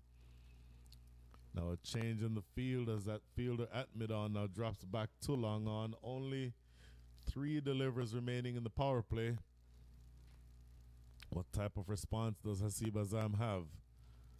This is played through the offside. They'll get a couple here if they run hard. Here's a couple. And look at that And yet- outfield, Brian. Just a gentle push, just a check shot, and how it races through that turf. Well, I honestly don't know who is in charge of this outfield here, but whoever's in charge, it happens to look, I think they've done a good job of keeping everything going the way that it needs to. Next delivery just defended back, rolling down the pitch. So a wicket has fallen with the first delivery in this over, but 7 runs have already scored. And once again, the required rate at this stage is down below 7. It's at 6.35. So anything in that range, I think, will be acceptable. Cutting this one away, and it could have been caught at backward point. It was a difficult chance, but it does go all the way for 4. It stayed in the air agonizingly. Could have been taken there at backward point. It would have been a really special catch, but backward point not able to get a hand to it. And in fact, I think he may have just touched it, but it does race away for 4 behind point. So 11 runs coming from that over. Not the best of strokes, it has to be said by Ali Sheikh. Didn't keep it down, but luckily for him, it evaded that fielder for the most part. I think he may have just gotten a hand to it, but it goes all the way for 4. So that is the end of the 6th over. The power play is up. 11 runs coming from that over with a wicket. But the big picture is 47 for 2 is the score, and another only 86 runs needed from 84 balls. Being courageous, Brian, is one of the biggest traits of our under 19s and under 21s these days. A big wicket falls. It's a high pressure semi-final. Ali Sheikh comes in. The second delivery comes down the track and clears the infield. And he got some room outside the off stump. He threw caution at the wind and just came out all guns blazing. Fortune favors the brave. That could have gone to hand, but Ali lives to fight for the next over. Boy, 6 overs, 47 runs, so scoring just short of 8 runs and over. And this is going to be Umair Mir with the ball in his hand for the first time.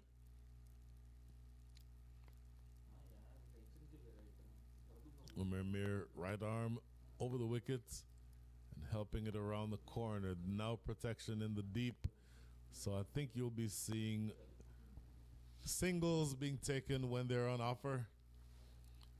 Once again, there is no reason for the Knight Riders to do anything rash. And with the field spread, there's acres and acres of space out there. You can pick up as many singles as you'd like, I think. And so the question to be asked, if Ali Sheikh can somehow curb his natural aggressive instincts and play within the situation that's being presented to him. There's no reason to go big if you don't need to. And there's also acres of space, particularly on the leg side. Closest fielder to him on the leg side is 40 yards away. And if he just bats intelligently, I think he'll make a big statement with regard to being able to have his team recognize his skill and recognize the ability that he has to potentially take them into the finals. He comes across as someone, for his age, who has a very balanced and sane head on his shoulders. I like the way. So this is short, and Ali is given the invitation. He cracks it to deep mid-wicket. The fielders come across, and They keep it down to just 2. To 1. That is great work. In fact, just 1. Yeah, it's Ramiz, the skipper himself, diving across the outfield. Poor running, I must say. That there was definitely a 2 on. Maybe they were counting on it going for a boundary. But the point I was making, Brian, before that delivery was, I like the way Ali drew the map of the field in his mind before taking strike. And this one drifting down the pads. This time they are coming back for the second. This should have been 1, so they've compensated for the last delivery. I honestly think that the running between the wickets is a little unsure. It is. They're not running the first one hard, as the coaches will tell you, and as sensible cricket would dictate. And if you're looking to put pressure on the fielding side, you have to sprint that first one hard. There's a lot of ball watching going on too, so they're going to have to fix that. Defended back to the bowler. Often that's what you get, Brian, when you put a spring chicken who's 19 years old with a veteran from the first class arena. Different ages, different fitness levels, different way of viewing the game.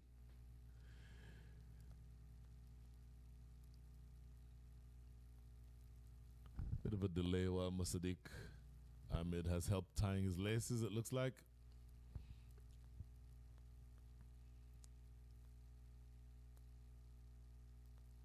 Stroked very nicely through the covers. That's going to be a lot of work to do. Backwards Brilliant. point. That what a great stop. A good sprint all the way to his left, and diving to his left and preventing that one from going for 4. And they end up getting 2 runs. So that's a good piece of work in the deep.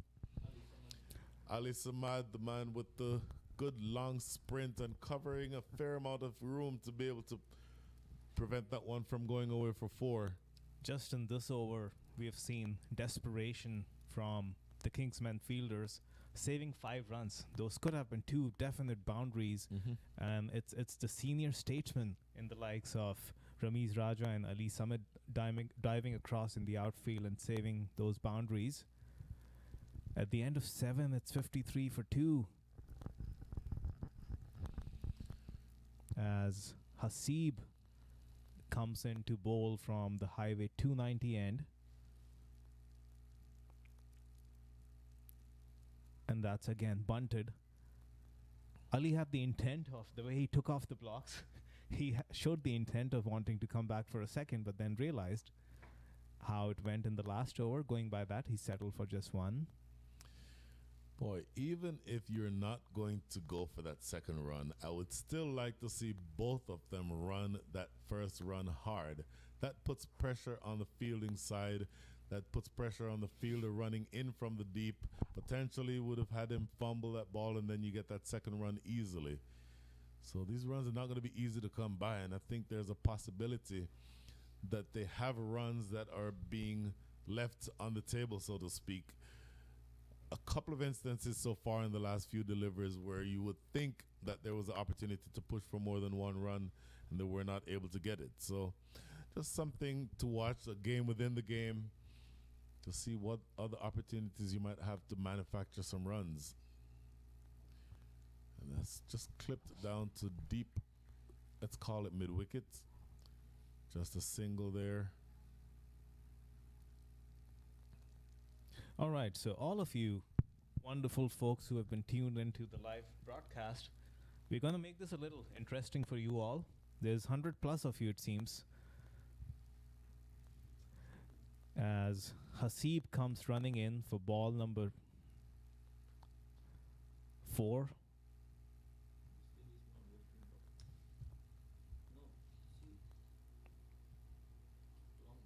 Again, that's nicely worked by Ali Sheikh. This time again, they take off the blocks really quickly, but they settle for 1. So all you wonderful folks on the live stream, it's almost the close of the 8th over. Guess the score at the end of 10 overs. Let those comments come in. And the one who's closest to that score, we are going to give them a signed match ball from the winning captain. If all of you are listening, as Musaddiq nudges this one, These two have settled into a nice groove. They know what the target is. They've got their calculators going on in their mind. They're already going at a decent tick. Don't need to do anything outrageous at this moment in time. So tell us what you think. Over number 10. And let's get that from Mangesh and Brian as well.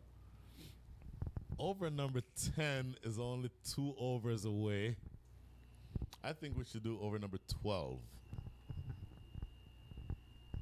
All right. Like Add my a little friend bit Brian said.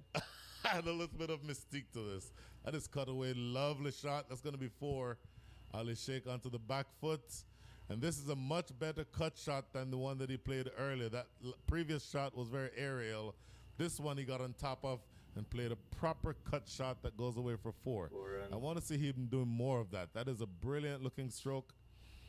And I think that closes out the over. Okay, so we have some guesses coming in. By the way, let's clarify. We are guessing the score after 12. So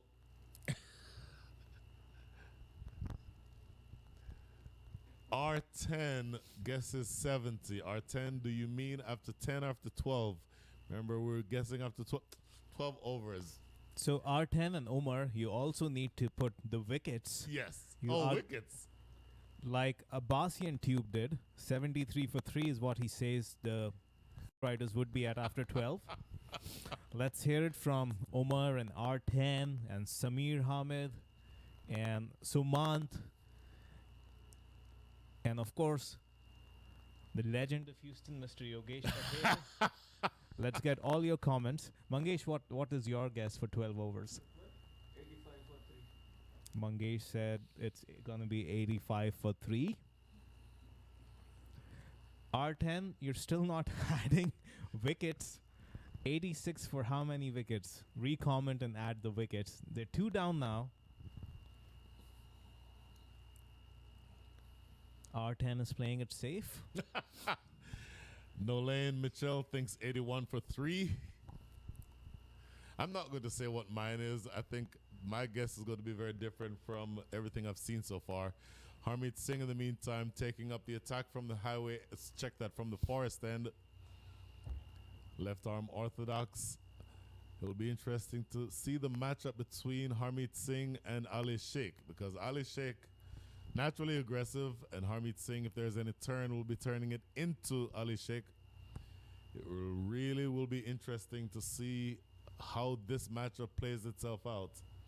In the meantime, R10 thinks 86 for 3 after 12. And that's the match ball that the skippers are going to sign, courtesy of Maverick Cricket from Dallas, our official match ball sponsor. Going back live with Harmeet, left arm orthodox, over the wicket. Have to admire the way Ali has approached his innings. He's taking a little bit of risk, but it's paid off. 11 deliveries for 18 runs, just what the doctor ordered for the Knight Riders. As Musadik is playing the safe role here, 21 deliveries for his 20. Harmeet comes around the wicket, goes wide of the crease. He's trying to create that angle, Brian. That's smart bowling.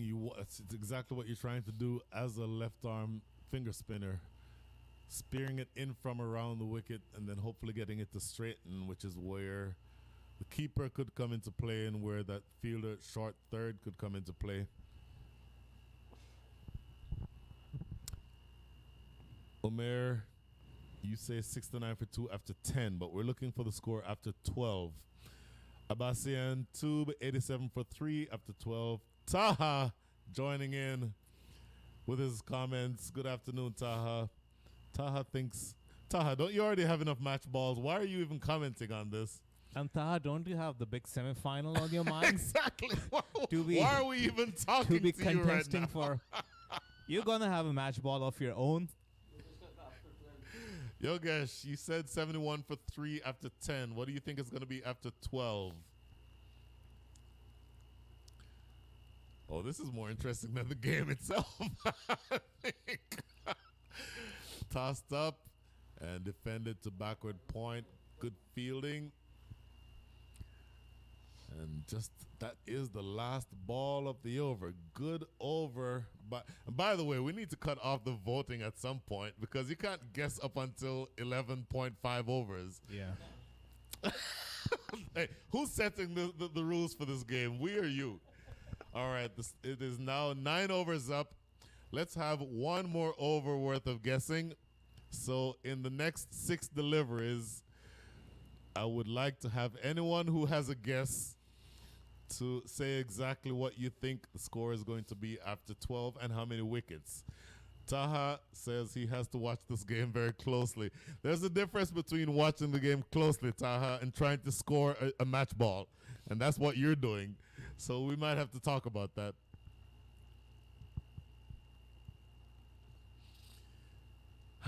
We should have done this a long time ago. Look at all these comments flying in now. Now, meanwhile, while enjoying this game and this cold weather, if you want some spicy curry, along with this wonderful cricket, call the good folks at Turmeric Indian Cuisine and Bar, the title sponsors for Houston Premier League 2023. As we return live now with Ali Sheikh taking strike. Over number 10 commences. So you've got just 5 more deliveries to get your guesses in. As soon as the 10th over ends, we are going to type under the Houston Premier League account cutoff. And then we'll wait until over number 12 to scroll back and see which answer was the closest.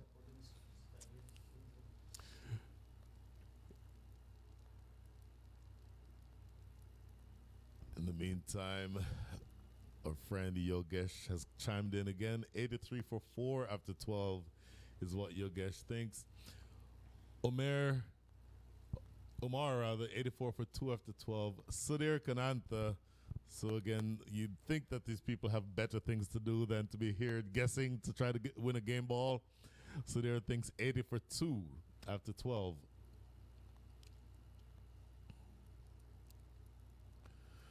Khan Bass 78 for 2.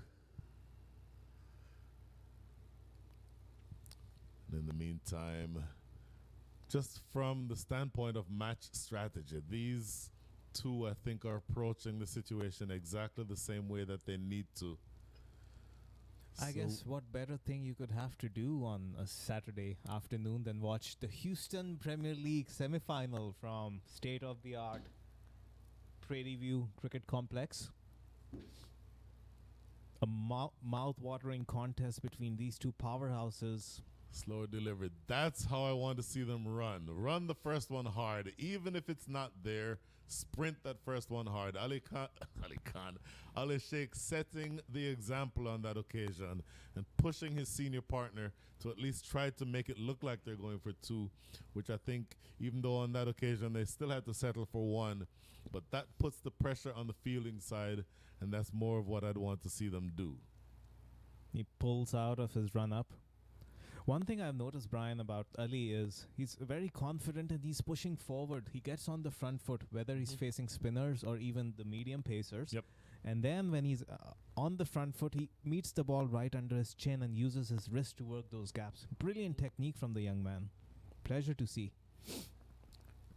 Good running again. These singles are so important. So in the context of the game, the overall run rate at which they're scoring right now is 7.02.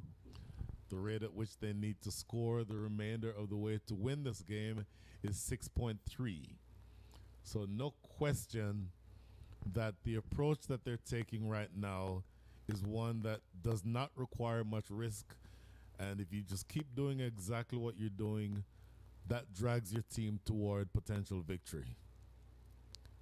Good cricket again, drop and run type stuff. Good piece of fielding, or good pickup at least by Harmeet Singh, but the throw is wayward and they do not get the run. Now hold on, no wait, still at 10 overs. After 10 over, nobody won. It was 70 and 69. Now score is 71. Well, remember we're doing for 12 overs. Yeah. Right. For now. in the meantime, I will get back to that in a second. After hold on. After the end of 10, the score is 71 for 2. So 71 for 2. At this point, we would have typed cut off. Okay, so there it is, cut off. And we're going to see what the score is going to be after 12 overs. So another 2 overs to go before the final score or before the actual score. And then we'll see of all the guesses that took place, who is the one who gets to have assigned match ball. So, to reiterate the entries we have received, Sudhir Kannatha, 80 for 2 after 12. Taha said 84 for 2 after 12. Abbasian Tube said 87 for 3 after 12. Taha actually has 2 entries, so Go with the second one. the second one is 84 for 2. The first one was 89 for 3. So Taha has changed affiliations during the course of those 2 entries. He predicts they won't lose another wicket heading into over number 12. I like the idea, Taha. We should start a HPL Fantasy League. That's what he says. And finger spinners might be in huge demand in that fantasy league. Happen to know anyone, Brian? None whatsoever. None come to mind. Talking about a finger spinner who used to be a seamer, then I might have 1 or 2 guesses.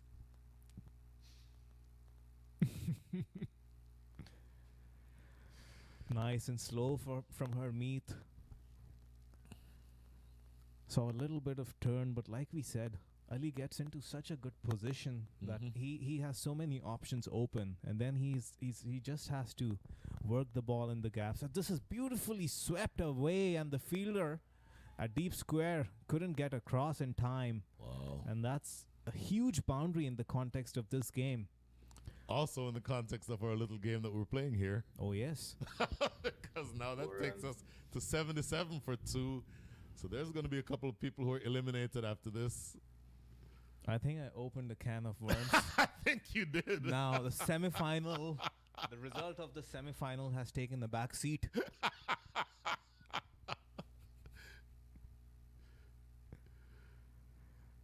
All that matters now is the 12-over score as Harmeet. That This is a is up catch. in the air.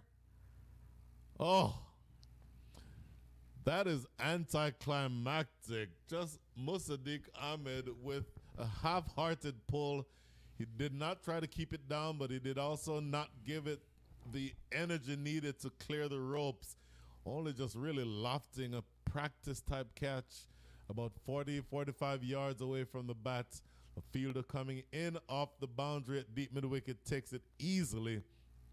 And another wicket goes down. The score is now 77 for 3. If you look at this replay, we said a couple of deliveries ago that Harmeet is really looking to slow it down, and that might have been the case. The ball came so slow out of the hand that Musaddiq was made to wait for the ball to arrive, and he never got that momentum, the big bat swing going, and in the process, he just skies it up in the air. The fielder had so much time to settle. He could have finished a cup of tea, come back and taken that catch again. Now, game time here now.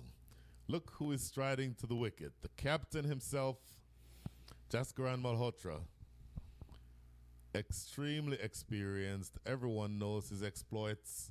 A couple of years ago, make that a year and a half or so ago, ended up scoring 170, if I'm not mistaken, against, was it PNG? Including 6 sixes in the 50th over of an ODI match. One of a handful of individuals who've ever done that in international cricket. I don't think he's being called upon here to hit 6 sixes. I think what he's being called upon here is to partner with his young partner, Ali Sheikh, and between the two of them, take their team toward what in theory should be a pretty straightforward run chase. Harmeet Singh, Brian, has a knack of picking big wickets. So that's nicely defended. The point I was insinuating was that he picked up Onumuk Chan yesterday, who had scored 2 back-to-back hundreds, and he picked him cheaply yesterday. And he would love to get the wicket of Jaskaran at this point in time in this game with 9 overs to go. Not a lot to chase. The required rate is just hovering around 7 runs an over. And really the only recipe for the Kingsmen to make any kind of comeback in this game is wickets. Yes. Wickets are the key. Yes. Harmeet only has 1 over left though out of these 9. Still have 2 to go by Shadlev and Skalkvik. Those 2, I think, are the 2 bowlers who you're going to want or you're going to ask to take wickets on your behalf. Just looking at the scorecard the rest of the way, Shadlev and Skalkvik, 2 overs remaining. Josefa Ahmed still has 2 remaining. Harmeet, only 1 remaining. Hasib Azam, 1 remaining. And then Umer Mir has only bowled 1. So you have a few options. I think going back to what we were saying about the game within the game, part of the decision-making process is going to be when exactly Ramiz Raja chooses to bring back Shadlev and Skalkvik as well as Josefa Ahmed. I think those 2 may be the key. Josefa Ahmed with the additional sort of element of being a left-arm fast bowler. Those are the things I think that are going to make a difference in the rest of this game. So, hate to break the news, but first thing first, whoever predicted 2 wickets down have left the building. If you said 3 or more, you're still in the game. All right.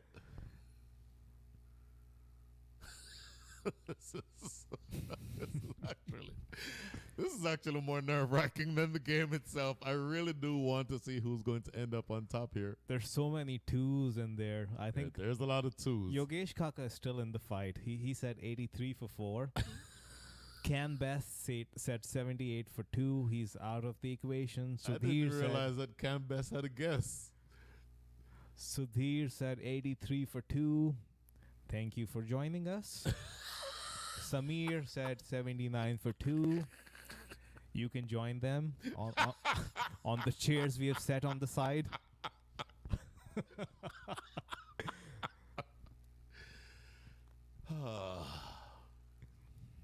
Next over resumes, over number 12. The most important over of this game, it seems.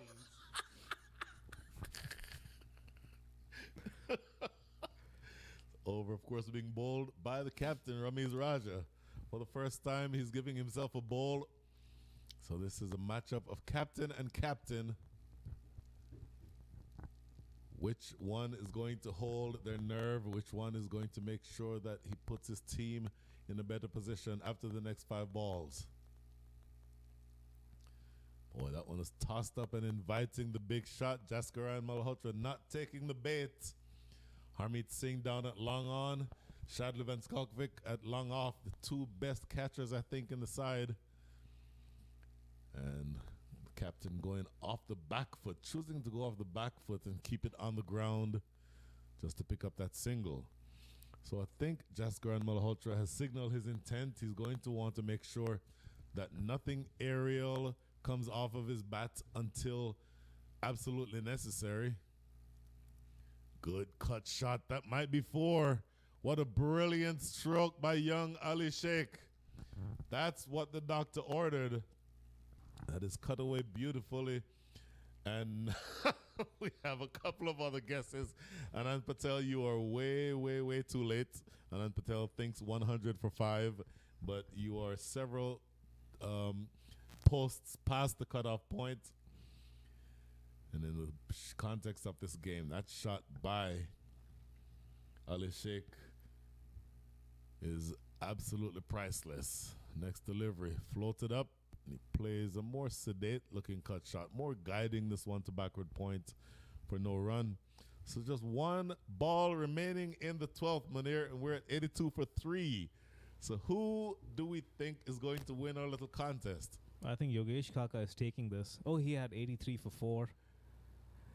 Abbasian Tube was at 87 for 3. There's one 86 for 3 that came from R3. Well, that is the end of the 12th, and the score is 82 for 3. 83 for 3. Check that. My apologies. 83 for 3. So the most significant number of the day. It's bigger than the Bitcoin right now. 83 for 3 is the number. Now, Brian, let's quickly run through those YouTube comments and All right. announce a winner. So, cutoff was the comment which I'm looking for. Sudair said 83 for 2, and he got that in right before the cutoff. Yogesh Kaka had Yogesh 83 for 4. Had 83 for 4. I think Abbasian Tube takes it with 87 for 3. There's an 81 for 3 as well from Nolaine Mitchell. The question to be asked is, which is a bigger number to match, the number of runs or the number of wickets? I think you're out of the competition if you set 2 or 4 wickets. First thing first. All And right. then we lock all the number 3s who set 3 wickets. Oh, and just Karan in the meantime. That was so close. And who's the bowler? Harmeet. Harmeet Singh. This is the rivalry in this over that may final decide roll this of game. The dice. The final roll of the dice, because there's only 5 more deliveries left. Make that 4 more deliveries left for Harmeet Singh. Jaskaran forcing it off the back foot for a single. Boy, it's starting to get to the point where you can cut the tension with a knife. We may have to go to the third umpire on this contest. So the thing is, what I'm seeing is there's Nolaine Mitchell who said 81 for 3 and Abbasian Tube said 87 for 3. Nolaine is off by 2 runs, and Abbas is off by 4 runs. Ooh. Both got the number of wickets right.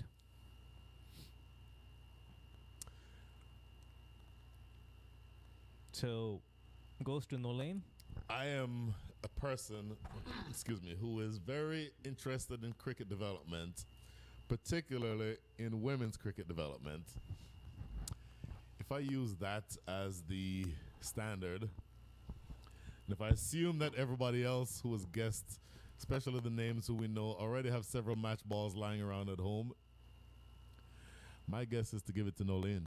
She wins it fair and square. Boom, there it is. And all you guys who carry on their shoulders the weight of this league and who've been playing here all your life, go make her a sandwich. You all have been topped by a young girl.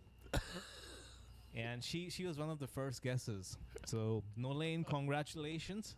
At the end of this game, we would be taking the match ball from this innings and getting the winning captain to sign it with your name on it. And you can reach out to us on Instagram or inbox us on Facebook, and we'll have this ball hand delivered to you. Congratulations, Nolaine. Well done. You know, we should have done this more often throughout this entire weekend. But back to the game at hand. After 13, the score is 85 for 3, which means that there is a small target of 48 more runs to be scored in 42 balls. The required rate of 6.7 is not quite as overwhelming as one might think, even though you need more runs than balls in hand. But if you keep wickets in hand, then it's a pretty straightforward number to get to. And Ali Sheikh now up to 30 from 22. Jaskaran putting his head down and making sure he does not take any risks. He is make that Ali Sheikh 31 from 23. Jaskaran 2 from 8. But I think a long way to go. But I think they have the script exactly right.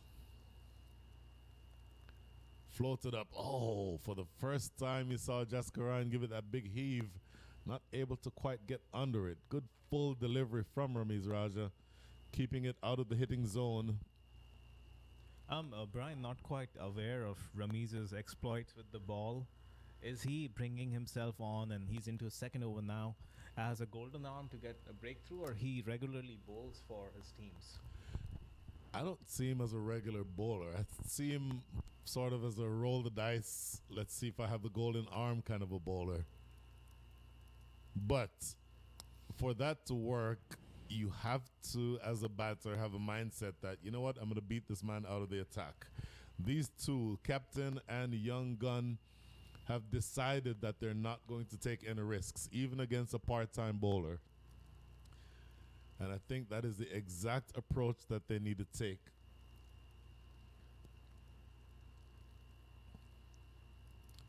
Oh my goodness! Exactly as I said that, Jaskaran Malhotra goes running down the wicket, missing a full toss, and has his middle stump pegged back. They were doing everything right until Jaskaran had a rush of adrenaline and ran down the wicket right past the full toss, aiming really over mid-wicket, looking to end the game with one stroke, it looked like, and completely playing over that full toss. Boy, I think out. you answered the question that you did there. And That's out. interestingly, That's out. Sasti Betak had mentioned Ramiz will get him. Well, Sasti, it looks like you're exactly right. The name Because- might be Susti, which translates to cheap, but Ah. that was $1 million comment there. Ah, We should give him a interesting. match ball if there was another one. Oh my goodness. So they were doing everything right, the Knight Riders. Had the plot, I think, well and truly being engaged the way that it needed to have been. But then all of a sudden the captain chooses to go for the big hit, completely misses out, plays all over a full straight one. In fact, it was a low full toss. Missing that low full toss and having his middle stump knocked backward. That's a big wicket, and that answers the question that you asked as to whether or not, why did Ramiz Raja bring himself on? Yeah, looking at that replay again, Brian, Jaskaran is someone who set such high standards Yep. for himself, and I know he's not going to be happy with the way he got out. You saw on the replay, it was a juicy tossed up full toss that should be landing somewhere over the commentary box, although there wasn't any need for anything like that. Correct. And interestingly, I'll come back to something that I just thought of. And What Ali a Sheikh great again. piece of Oh, this fielding. is going to be tight. Oh, Oh. you wish that the throw was not on a bad bounce to the keeper. Would have been really tight. But Ali pulls in the dive and gets back in the crease. It's actually Mohammed Mohsen. Oh, we've got two left-handers, almost identical stature and height. We'll have to go by the slight difference in shades of their hoodies now. But coming back to that point, like I was saying, that Ramiz not being a regular bowler, coming on as a part-timer, a lot of times you play with the mind of your opposing captain. I'm going to to throw those juicy tossed up balls, come after me if you can. He waited. You said that there was another invitation, he let it go. Yep. He let it go, then he threw up another one, and he got under the nerves of Jaskaran, it seems. And I'll tell you what, had Jaskaran not run down the wicket, had he been still, that's the type of delivery that, you're exactly right, that you'd expect that to be crashing off of the top of this commentary booth. Let's look at that one more time. You see how he just releases it. Doesn't even like bring his arm all the way through, almost release it at it before it gets to the perpendicular to give it all that flight and time. And Jaskaran said, I've had enough of this. So we all know Jaskaran, what a thorough professional he is and what high standards he sets for himself. His job here was to close this innings. There was so much relying on him. By the way, before we move on, see a comment here from Nolane. It's not her, it's him. Nolane, my apologies. I'm from Jamaica, and I know several Jamaican women named Nolane, so I just assumed that you were that the name was referring to a Jamaican woman. But my apologies are our apologies. Either way, you're the winner of the match ball. But back to the game. Shadley Van Skalkvik back into the attack now. And another roll of the dice by Ramiz Raja, looking to get his big fast bowler to give him a wicket or two. Shadley Van Skalkvik, 2 overs bowled so far. He has taken 1 wicket and conceded, including that single, 11 runs. Oh, now I see Sasti Batak turns out to be a very own Ali Hussain. No surprises there. You know, it would be so much simpler. If I were, I don't know, the president of the United States, I would sign an executive order that everybody has to use their real names on social media. 'Cause I need to know who all these people are. I totally acknowledge that, Brian, as I quickly change my tags and handles from Munzo to Munir.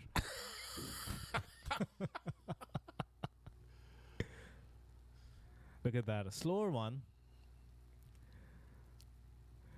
Looking at Ali Sheikh, regardless of the outcome, I know this game now with just current wicket almost kind of hangs in the balance. But this youngster, what a game he's had. With the ball, he was the one alongside Mohammad Mohsin who changed the complexion of the game after that opening partnership. And he's been the mainstay. And not that he's consuming a lot of balls, he's batting at a good strike rate. He's batting at a good strike rate. Currently 33 from 25. And I'll tell you, he right now is key to what happens the rest of this match. He's been there long enough. He's well and truly set. And I think there would be a tremendous uplift for the Kingsmen if he were to get himself out. So I think it's his responsibility now to just continue batting through the innings. As Mohammad Mohsin is on strike, looks to play this one out in the outfield. That's just going to be a single, I think. The sweeper coming off the boundary and preventing the damage or limiting the damage to just 1 run. This is, I think I agree with you completely. Good, responsible stuff from Ali Sheikh. And with the score now of 90 for 4, Mohammad Mohsin having gotten off the strike, all eyes are on Ali Sheikh.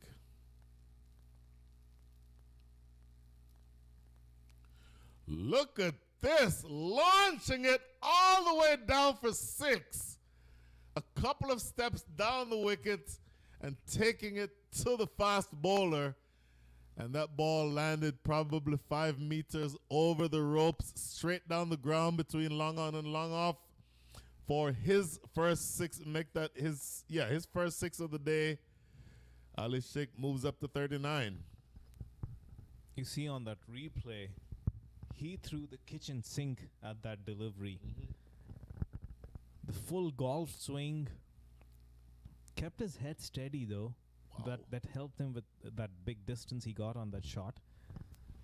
And he's taken calculated risks during the course of this innings. He hasn't let the pressure get to him. Ramiz has been really tightening the noose. But Ali every now and then comes up with a release shot as Shadley continues. And this is slashed. Oh, just as we were. Wow. Talking about the temperament and the way Ali has paced his innings. This could be huge in the context of this game, Brian Walters. Oh my goodness. So Shadley Van Skalkvik, the same thing that happened in his first over, conceded a 6, but then came back to take the wicket of the person who hit a 6 off of him. Here he concedes a 6 to Ali Sheikh, but looking at Ali's response as he's walking off the field, look at his body language. He's saying himself that, oh my goodness, did I do something really, really horrible here to potentially impact negatively my team's chances of winning this game? A big wicket. That's why you bring your big fast bowler back on.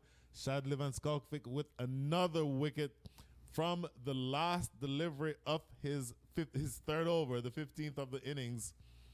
And Ali Sheikh, who's rather well set and looking dangerous, is taking a disproportionate, unordinary amount of time to walk off the park. He's absolutely dejected. And all of a sudden, we are in a spot of bother here. You see on that replay, Brian, it's almost gut-wrenching and heartbreaking the way the young man threw his head in despair. You see him walking down, takes a step, steadies himself again. Just hit a six of the last delivery. A sensible thing to do might have been just to knock it for one. They're so well placed in this game. Wickets are the only thing that can get Kingsmen back. And as you see, Shedley and young keeper Arjun Mahesh, there's joy and elation on one side of the screen, and there goes young Ali Sheikh. Wow. Drops his head in despair. Such a sad sight for a young man. But he's got to keep his chin up. He's had a wonderful game. He's one of the brightest prospects we've had come out of this region. And he's played his part. You would assume the senior statesmen like Mohammad Mohsin can see this through, but the news is tightening. These wickets have really brought Kingsmen back in this game. Well, it is Carmelo Rue who played a part in this game with the ball in his hand, in his left arm. He's now a right-handed batter who's going to be asked to assist in shepherding his team toward what he thinks should be, and what everyone thinks, I think, should be a pretty straightforward victory. Boy, this is going to be a difficult chase, because in the last couple of overs, particularly with the dismissal of Ali Sheikh, things have gotten that much harder. But Mohammad Mohsin, do not underestimate his ability with the bat. I've seen him play some blinders over the years, and he certainly has the temperament. If he needs to go big, he can. I don't think this is a situation that calls for big hitting, though. So the question to be asked is, are they going to be able to hold their nerve and completely take their team to victory? Stroke down the ground. South African to South African. Carmelo Rue gets it down to long off, where Shadley Van Skalkvik is doing the cleanup work. There's, Brian, so much activity going on that live stream. Every time you blink, there's a new development. What did I just miss? Ali mentions a Vegas trip. The Vegas Strip. Trip, that is. Yeah. Yogesh Kaka thinks that we had to do something with that dismissal. I won't deny and defy that, Kaka. The commentator's curse has been chasing us. We really had to hold ourselves back yesterday for Unmukh Chand to get that second 100. Wow.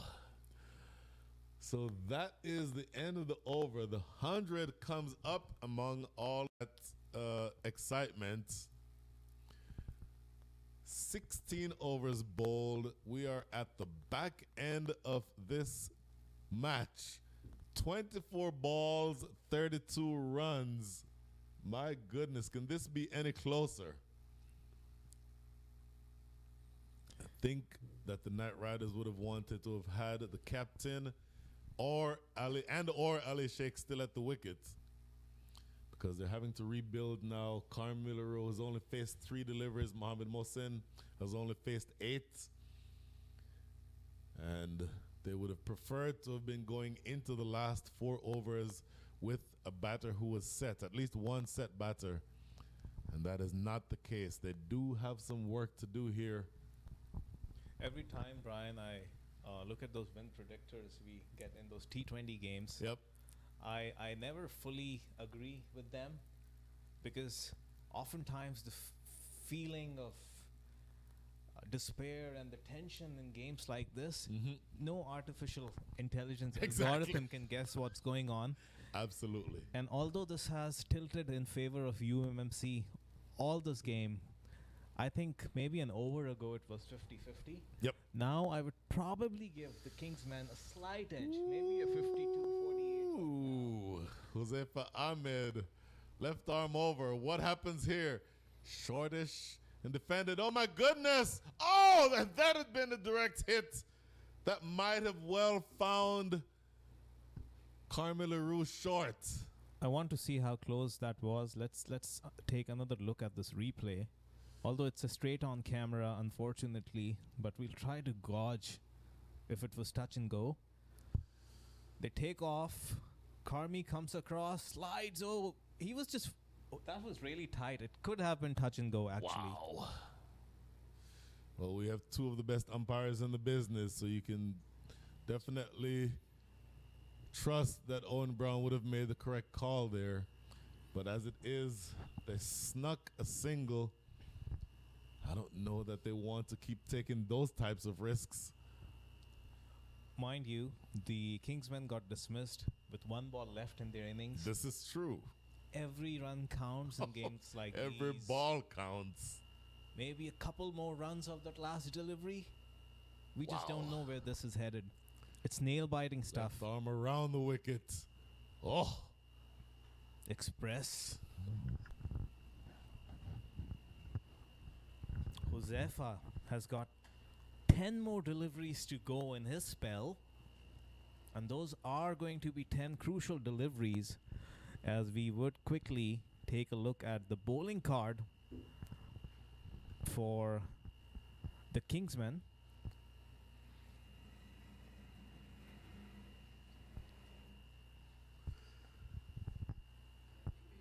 Here he is again. Yorker length and miss. Oh, outside off. Far outside off for the liking of umpire Sadiq Koja. A precious extra ball, a precious extra run. I apologize, couldn't get you live images as you saw that bowling scorecard. You missed that last delivery. Wow. But from what we see in front of our eyes, he tried to york him. It was a really full delivery. He was going for that yorker right outside the off stump, just inside that wide marker, and just couldn't control it enough. And this is a full toss. It takes the edge, but Schladley stationed at third man, gently rolls onto him, and he throws it back. Still a single.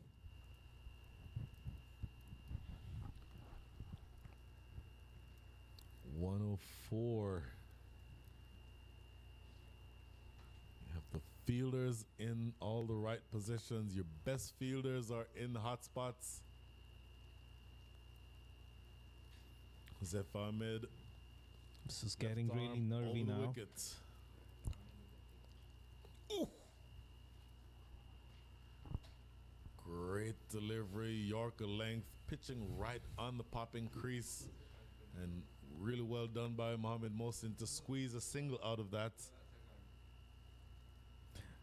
What I've been noticing for the last several overs, Brian, was the moment when Ramiz decides it's time to get 5 fielders inside the circle. He has not done that in this innings. He's content with giving them singles.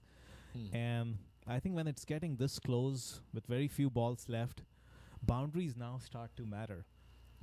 They're okay with giving 6 singles in an over, but the boundaries really are what's going to make a difference at this point in time. Well, keep an eye on the required rate. It's now back up to 8. So you cannot do it. If you score a single off every ball from here, if you're the Knight Riders, you lose this match. The perfect mix is going to be a couple or 3 boundaries from here and rest of them singles. This is going to be at least 2, I would think. Come back running hard, and the throw comes into the keeper's end, but they get 2. Boy, 107 for 5. Another 26 runs needed from another 19 balls. And you certainly can feel the tension building, looking around at the body language of all the players. And then you see the entire Knight Riders team lined up outside waiting to rush onto the field for what they hope is going to be a victory. Driven into the outfield, Harmeet Singh. Throw coming into the bowler's end and only a single. Look at that throw. Single bounce, easy for the bowler to collect, no chance of an overthrow, and right next to the stumps. Bang on target. So that is the end of the 17th over. Another 18 runs. Check that, 18 balls to go. 25 runs needed for victory. My goodness, this is going to be a close one. You know, you said your win predictor a couple of overs ago was 52-48 to the Kingsmen. Where is it now? I think the fact that no wicket fell and 8 runs came just flipped that 52-48. 52 Knight Riders now, 48 Kingsmen. That's how close this is. Every ball is now an event from here on in. I'll tell you where my win predictor is. 51-49 Kingsmen. Why are you laughing, Roshan? And here's the difference. Roshan The says difference 50-50 for now. me, there is still 1 over to be bowled by Shadley Van Skalkvik. His 1 over, I think, makes all the difference in the world. I go back to the minor league championships from last August or October. I forget the month that it was now. Shadley Van Skalkvik in a similar situation bowled a gem of an over. This is lofted down the ground. It's going to be 6. Wow. So Ramiz Raja tosses one up to the big fast bowler. You expect Carmelo Rue to do what he does with the ball. This is the first he's being asked to do something with the bat. And I think Ramiz Raja is not going to float another one up there like that to a man with the reach that Carmelo Rue has, because that 6 essentially changes the equation and undercuts everything that I just said. That, exactly. That's exactly what I had in my mind when I saw Ramiz coming in to bowl one of the 3 remaining overs. So if I had seen that before, I would have said something different. You know, you can chance yourself with a golden arm here and there, but you can't be one of the primary bowlers if you are a part-timer. I think you're done with your quota when you get the likes of Jaskaran dismissed off a full toss, bowled, and you'd happily take that in the bag. This might be pushing his luck a little too much, and as we have seen that 6, like I was saying, there has to be 2 or 3 boundaries from here on in which would make the difference and which could be the make or break for either side. Yes. That was a body blow from Carmi Leroux, but he can't be blamed. He was invited. Tell you what, this fielder in the covers can't identify who that is, but he saved a fair number of runs in the last couple of overs, including at least 3 in this over alone.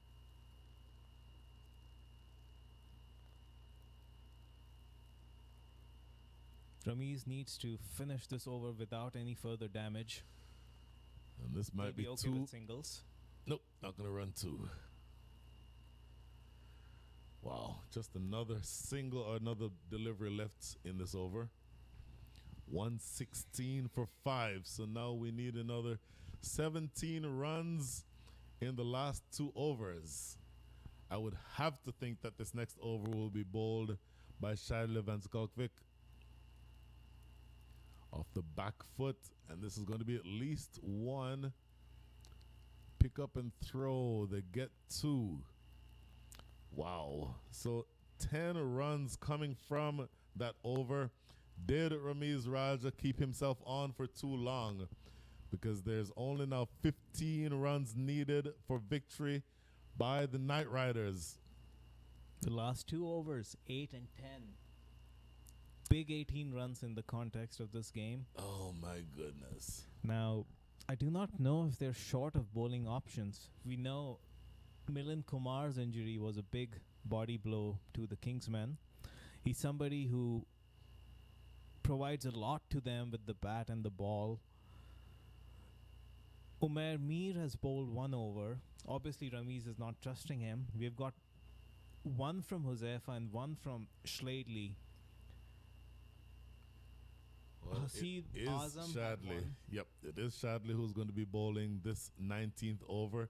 Generally, in this situation, you give the ball to your best bowler to bowl in this exact situation. What you're looking for from Shadley Van Skalkvik, if you are Ramiz Raja, is an over where somewhere around 6 or 5 runs are conceded.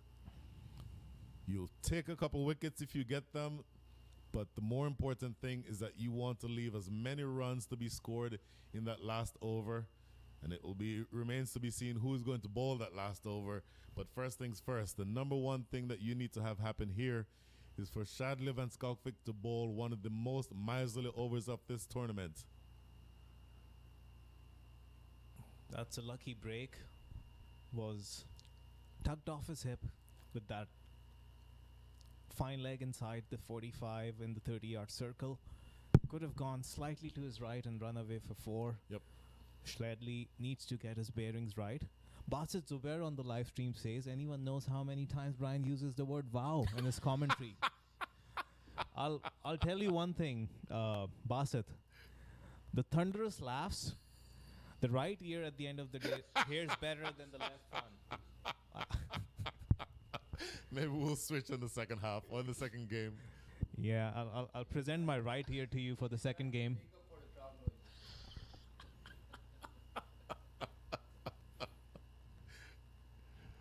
Wow. Oh, sorry. Sorry, Basit.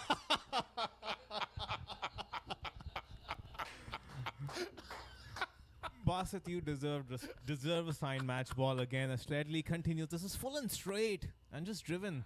Right on top of that delivery, there's long off who cuts it down. It's always going to be a single.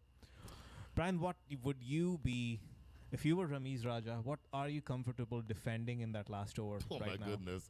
Well, 2 runs have been scored in this over so far. I'd want 4 dot balls. I want to defend as many as possible, but it might not be possible. Looking to guide that one. In fact, it does guide it down behind square, and it runs away for 4. That is a huge development in this match.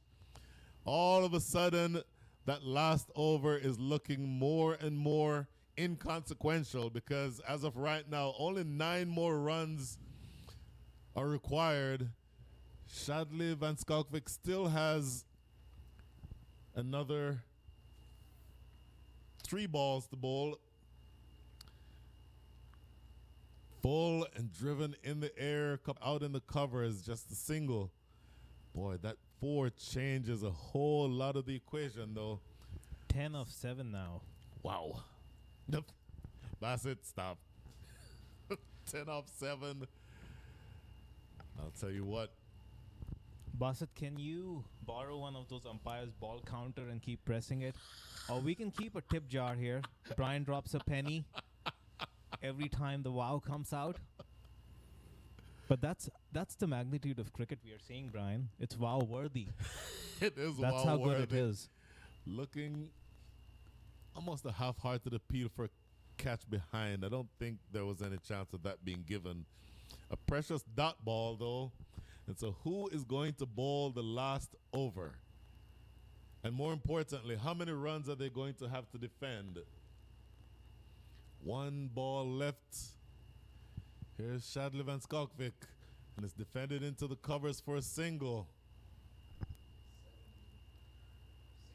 So that is the last ball of the 19th over. 8 runs coming from that over, which means that only 7 runs separate the Knight Riders from victory. You can cut the tension with a knife. Yogesh seems to think the Knight Riders are going to win it. Brian, as we see this batting card, Yep. notice what Carmely Rooks has done. Without catching much of our attention, he scored 17 of 13 valuable runs. Oh my With goodness. that big 6 off Ramiz Raja, Sure. changing the complexion of this game. This game has swung back and forth in the last 10 odd overs. It's swung a few times. Have to point out, our dear friend Mr. Sarwar, is Roshan watching and feeding you? What is happening out there? You're just talking and talking. And Basit, thank you for your kind words. I've known Basit, I don't know, when I met Basit was probably 12 years old, 11 years old. This is... I was surprised to not see Basit travel with the Austin Blasters. If not as a player, one of the representatives of Australian cricket. He's one of the first names that comes to mind. He's been playing in Houston Cricket League for as long as we have known him. Completely agree. Now, game time. Josefa Ahmed. Can he restrict 7 runs from being scored here? Defended in front of the stumps, a single. So they need 6 of 5. Boy, all the marbles to play for here. Oh. You know, Roshan, if you're going to be saying everything that you are, you're about to grab a mic and come over here and keep talking. It's one of those matches where I feel like, those funny things that normally happen in cricket Happen. is going to happen. Well, here we are. So left arm seamer bowling over the wicket to the left-handed Mohamed Mohsin. He can be a big hitter, but this situation doesn't necessarily call for big hitting. I think it calls for just a level head on his shoulders. What happens here? Hammered straight down the ground. Very easily could have been a return catch. But long on, the Shadley Van Skalkvik down there, long on. Whoa, an overstep and a free hit. Umpire Owen Brown signaling free hit. This may be the final roll of the dice in what happens in this game. That is a huge development. This is suicidal. There's no other word to put this. In this last over, with how much tension is flaring, you cannot overstep. Unforced errors have no place in these kind of situations, but that's what pressure does to you at times. And Carmi LaRue is the beneficiary of a free hit. Of course, with a different batter on strike, you can change the field, but you can believe that Carmi LaRue will be swinging for the fences here, and Mr. Craig Bellamy watching from the UK, cheering for Carmi. What happens here? Wide Yorker. Oh, he got Swing away with and that. a miss. Boy, he did get away with that. But still the extra 1 run of the no ball. Extra run makes a big difference. So now another 4 of 4 runs needed from 4 deliveries. Oh, I'm as nervous as I would be if I was playing. In fact, I think I'm more nervous than I would be if I was playing. Notice one more thing. I was wondering when this is coming, when this is happening. I think Arjun Mahesh behind the stumps has taken off 1 glove. Interesting. Yes, he has. And In the air, deep towards extra cover. They're getting 2. Shadley Van Skalkvik doing the work to prevent that from going for a boundary. But those 2 runs are extremely important in the context of this game, because they now only need another 2. Wow, from the last 3, sorry, Bassett. Can you restrict the ball or the batters to 1 run in 3 deliveries? And if you restrict them to 1 run in 3 deliveries, then we're looking at a super over. But I do not think that Carmi LaRue will be thinking of a restriction in that way. I think he's going to be aggressive here. here comes Josefa. Stroked into the covers for no run. Oh, that is a big dot ball. 2 and 2. Now let me tell you one thing. Since this is the playoff stage at sudden death, super overs go on till we have a clear winner. A super over tie will result in another super over. Oh my goodness. So on and so forth. Oh my goodness. I think everybody learned from the 2019 World Cup of counting. We're not doing that anymore.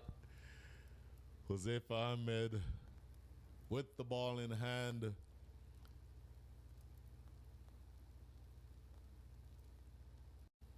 Penultimate ball of the game. Oh, That's a huge wicket. What a wicket! Off the back foot, Carmi LaRue finds backward point, flies straight to him. a foot above the ground, and he pouches it gleefully. Another wicket goes down. Oh my goodness. One ball remaining, still 2 runs to get. A couple feet to the left or right, that was the game done right there. That done is and the dusted. game. If it gets by that fielder, no one anywhere near, it goes to the boundary. As it is, the new batter will be coming in. It is Imran Khan Jr., who will be asked to score 2 runs, or at least 1, to push it to a super over. Mohamed Mohsin has played his part, 14 from 17, but he's at the non-striker's end. And I'll tell you exactly what is happening now. You can feel the tension. You can cut it with a knife. Imran Khan is going to be asked to come in, left arm fast bowler, but he's now batting right-handed, facing up to Joseph Ahmed. And I'll tell you what, you can feel the tension around the ground. Nobody knows what's going to happen next, but it all is going to depend on this next delivery. I'll tell you what, I've panned the camera outside the commentary box. All the stallions are Yes. out there by the boundary in front of the commentary box. Even Fawad Server, the owner, has driven in from Dallas this morning. Wow. You see him on the screen, the manager, Ikra Faruqi. There are about 30 guys in front of the commentary box. There's so much tension. You are about to see a celebration, huge celebration by one of 2 teams. Here we go. Cracked away for 4 behind points. The Knight Riders take victory by 4 wickets. The celebration starts. Look at the elements of celebration in the outfield. Boy, this one came down to the wire. By no means did any team feel comfortable, but it took one delivery from the bat of Imran Khan to find the gap behind points, and it raced away for 4. What an absolutely exciting finish, Munir. I'm out of words. We are out of fingernails.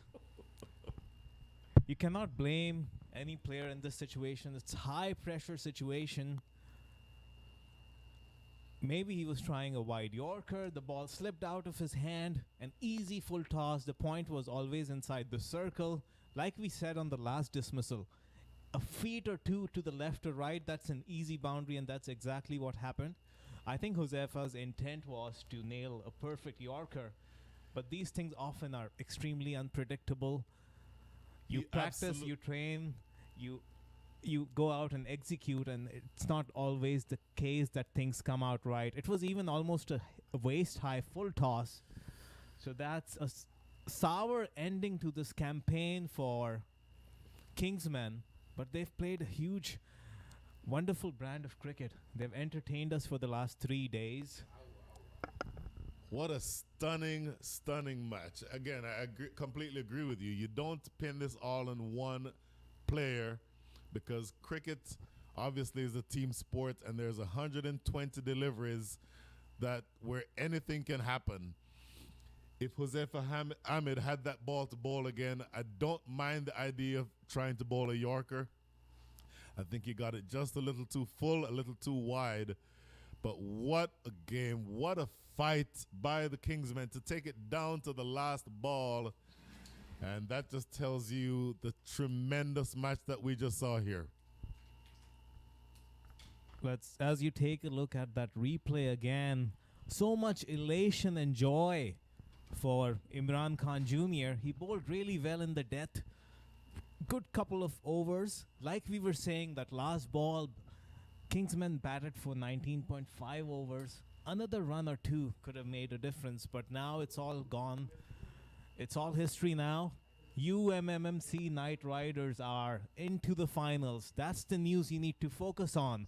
And they would be meeting the winner of Stallions X and Houston Stars.